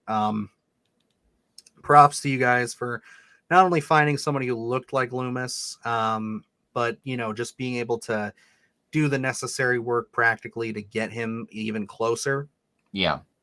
Really looks good. It convinced me for those brief few seconds we saw him, and I'm happy they did that. I think that's a smart play. So when we talk about the mask, I think that it's the best one that we've had in years. Yeah. I know when I said I opened this up with me saying the poster had me worried a little bit, but I think that was more just because it looks so similar to Rob Zombie's in this poster. But when you see it in action, it's so good. It works so well. Personally, great. Yeah, personally for me, I think I prefer 2018s over Kills, and I'll probably prefer 2018s over Ends. I know you like Ends a lot from what you're seeing. Yeah. But I think that the work they've done for all three of these is truly exceptional. I think it looks good. The aging's good. You can tell there's a lot of care there put into the mask. Yeah. And I like all three of them because they're all different. They show different stages, I feel. So, it's hard to match them up one next to the other. I mean, I always love the iconic original. So in its closest form will always be my favorite. But what they're adding in terms of the effects for all of these, I mean, Kills is so unique in its own sense where you can look at both these masks and you know what each one is. Each mask is from what film it is. So I think that's really a nice touch because I don't think there has been really, Michael's always gotten a new mask in any film, so they haven't really taken their time to kind of age it or add any kind of extra effect to it. So I really do like that part. Like we said, Michael's been handled so well in these films, so it's like to kind of have these definitive masks like that for each different film, I think is great. I agree. Alrighty, but then other than that, I think that the violence, when it's practical, it works. I know that they kind of have a couple of cuts and stuff in here that are CG blood. Yeah. And it is noticeable, but I mean that's just the standard at this point for big budget horror flicks. Yeah, but for the most part, I think that they do try to use as much practical effects when it comes to the gore as they can and as they can get away with, and I do appreciate that. But really, I think the biggest thing we can highlight in here is just that for a series that the mask is so important, it's kind of amazing how many times they've botched it, and the fact that they just were able to take that and say, okay, we're gonna really care and we're gonna do our best with this that we can. Yeah. Such a big selling point. Alrighty, so let's hop into our last segment here. We'll wrap this up just at the 3-hour mark where we're talking about. Yeah, I know we're an Avengers movie now, baby. We're Endgame. There we are. Serious, we're big leagues. I know, but we're gonna talk about our last segment here. The check is in the mail. Just listen to the old Pork Chop Express and take his advice on a dark and stormy night, all right? When some wild-eyed 8-foot-tall maniac grabs your neck, taps the back of your favorite head up against a barroom wall, and he looks you crooked in the eye, and he asks you if you've paid your dues, well, you just stare that big sucker right back in the eye, and you remember what old Jack Burton always says at a time like that. Have you paid your dues, Jack? Yes, sir, the check is in the mail. But alrighty, that brings us to the final segment that we normally consider this legacy and rating. The legacy of these films is kind of touchy because they are so new, so it's kind of tough to say what this trilogy is going to look like. Just currently, it's divided this fan base quite a bit.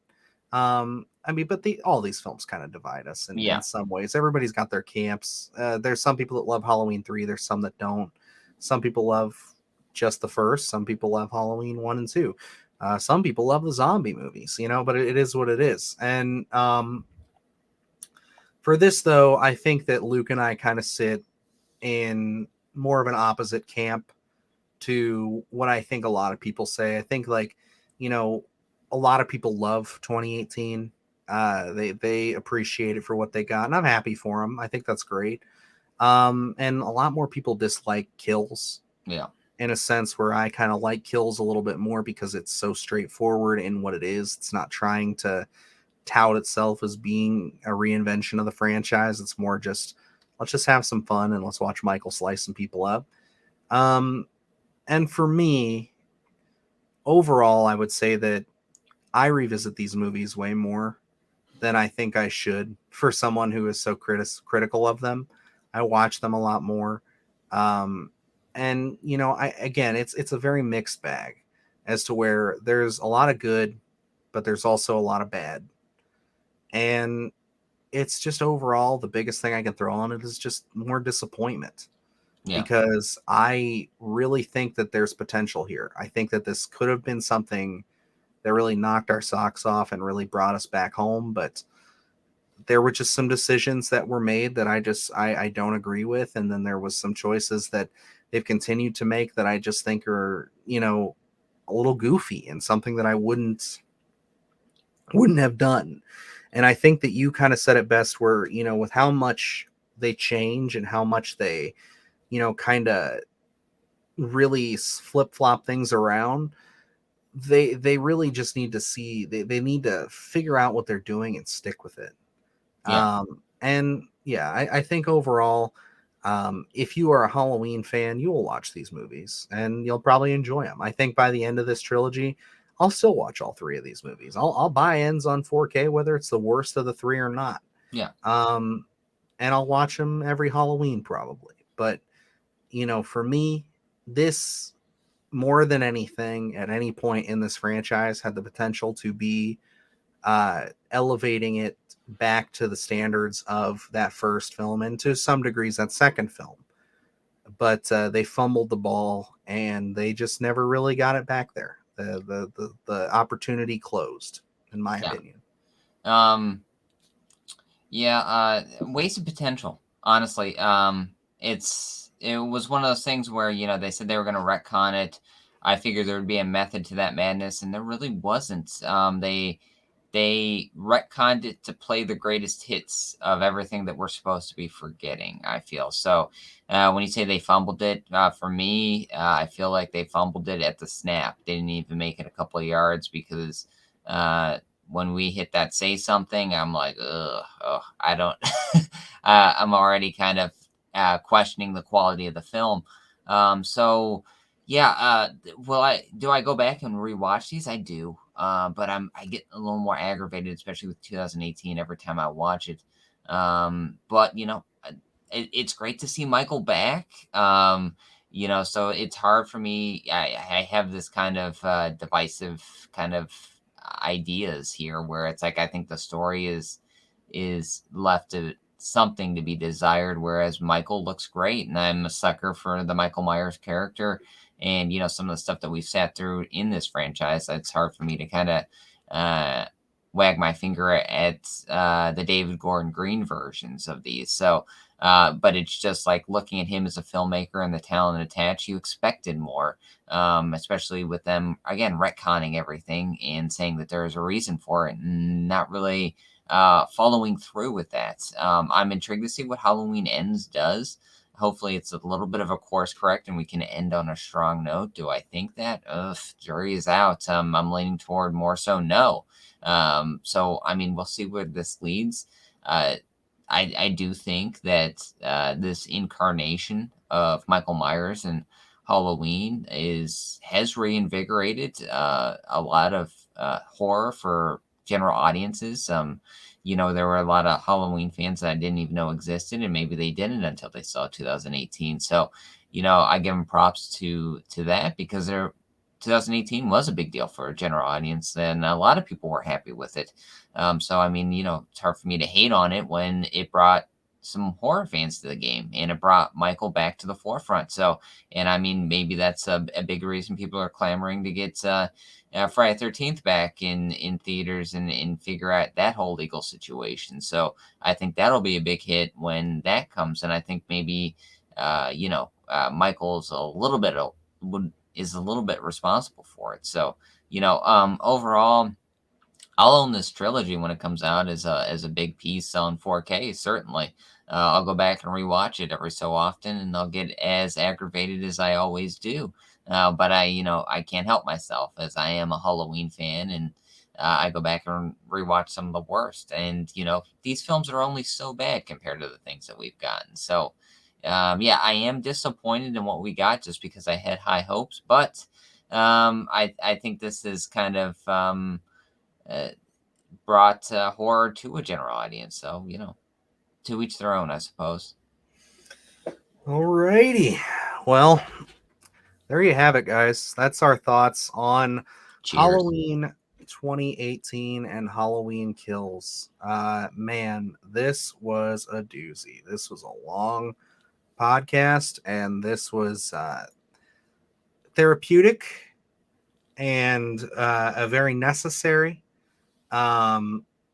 Unfortunately, with how things have been stacking for us as far as how we've had to produce the content, we had to do this on very little sleep for both of us. But I think that we did hit the nail on the head a couple of times. I hope that we got our points out there and we made it very clear how Hopefully we feel about coherent. it.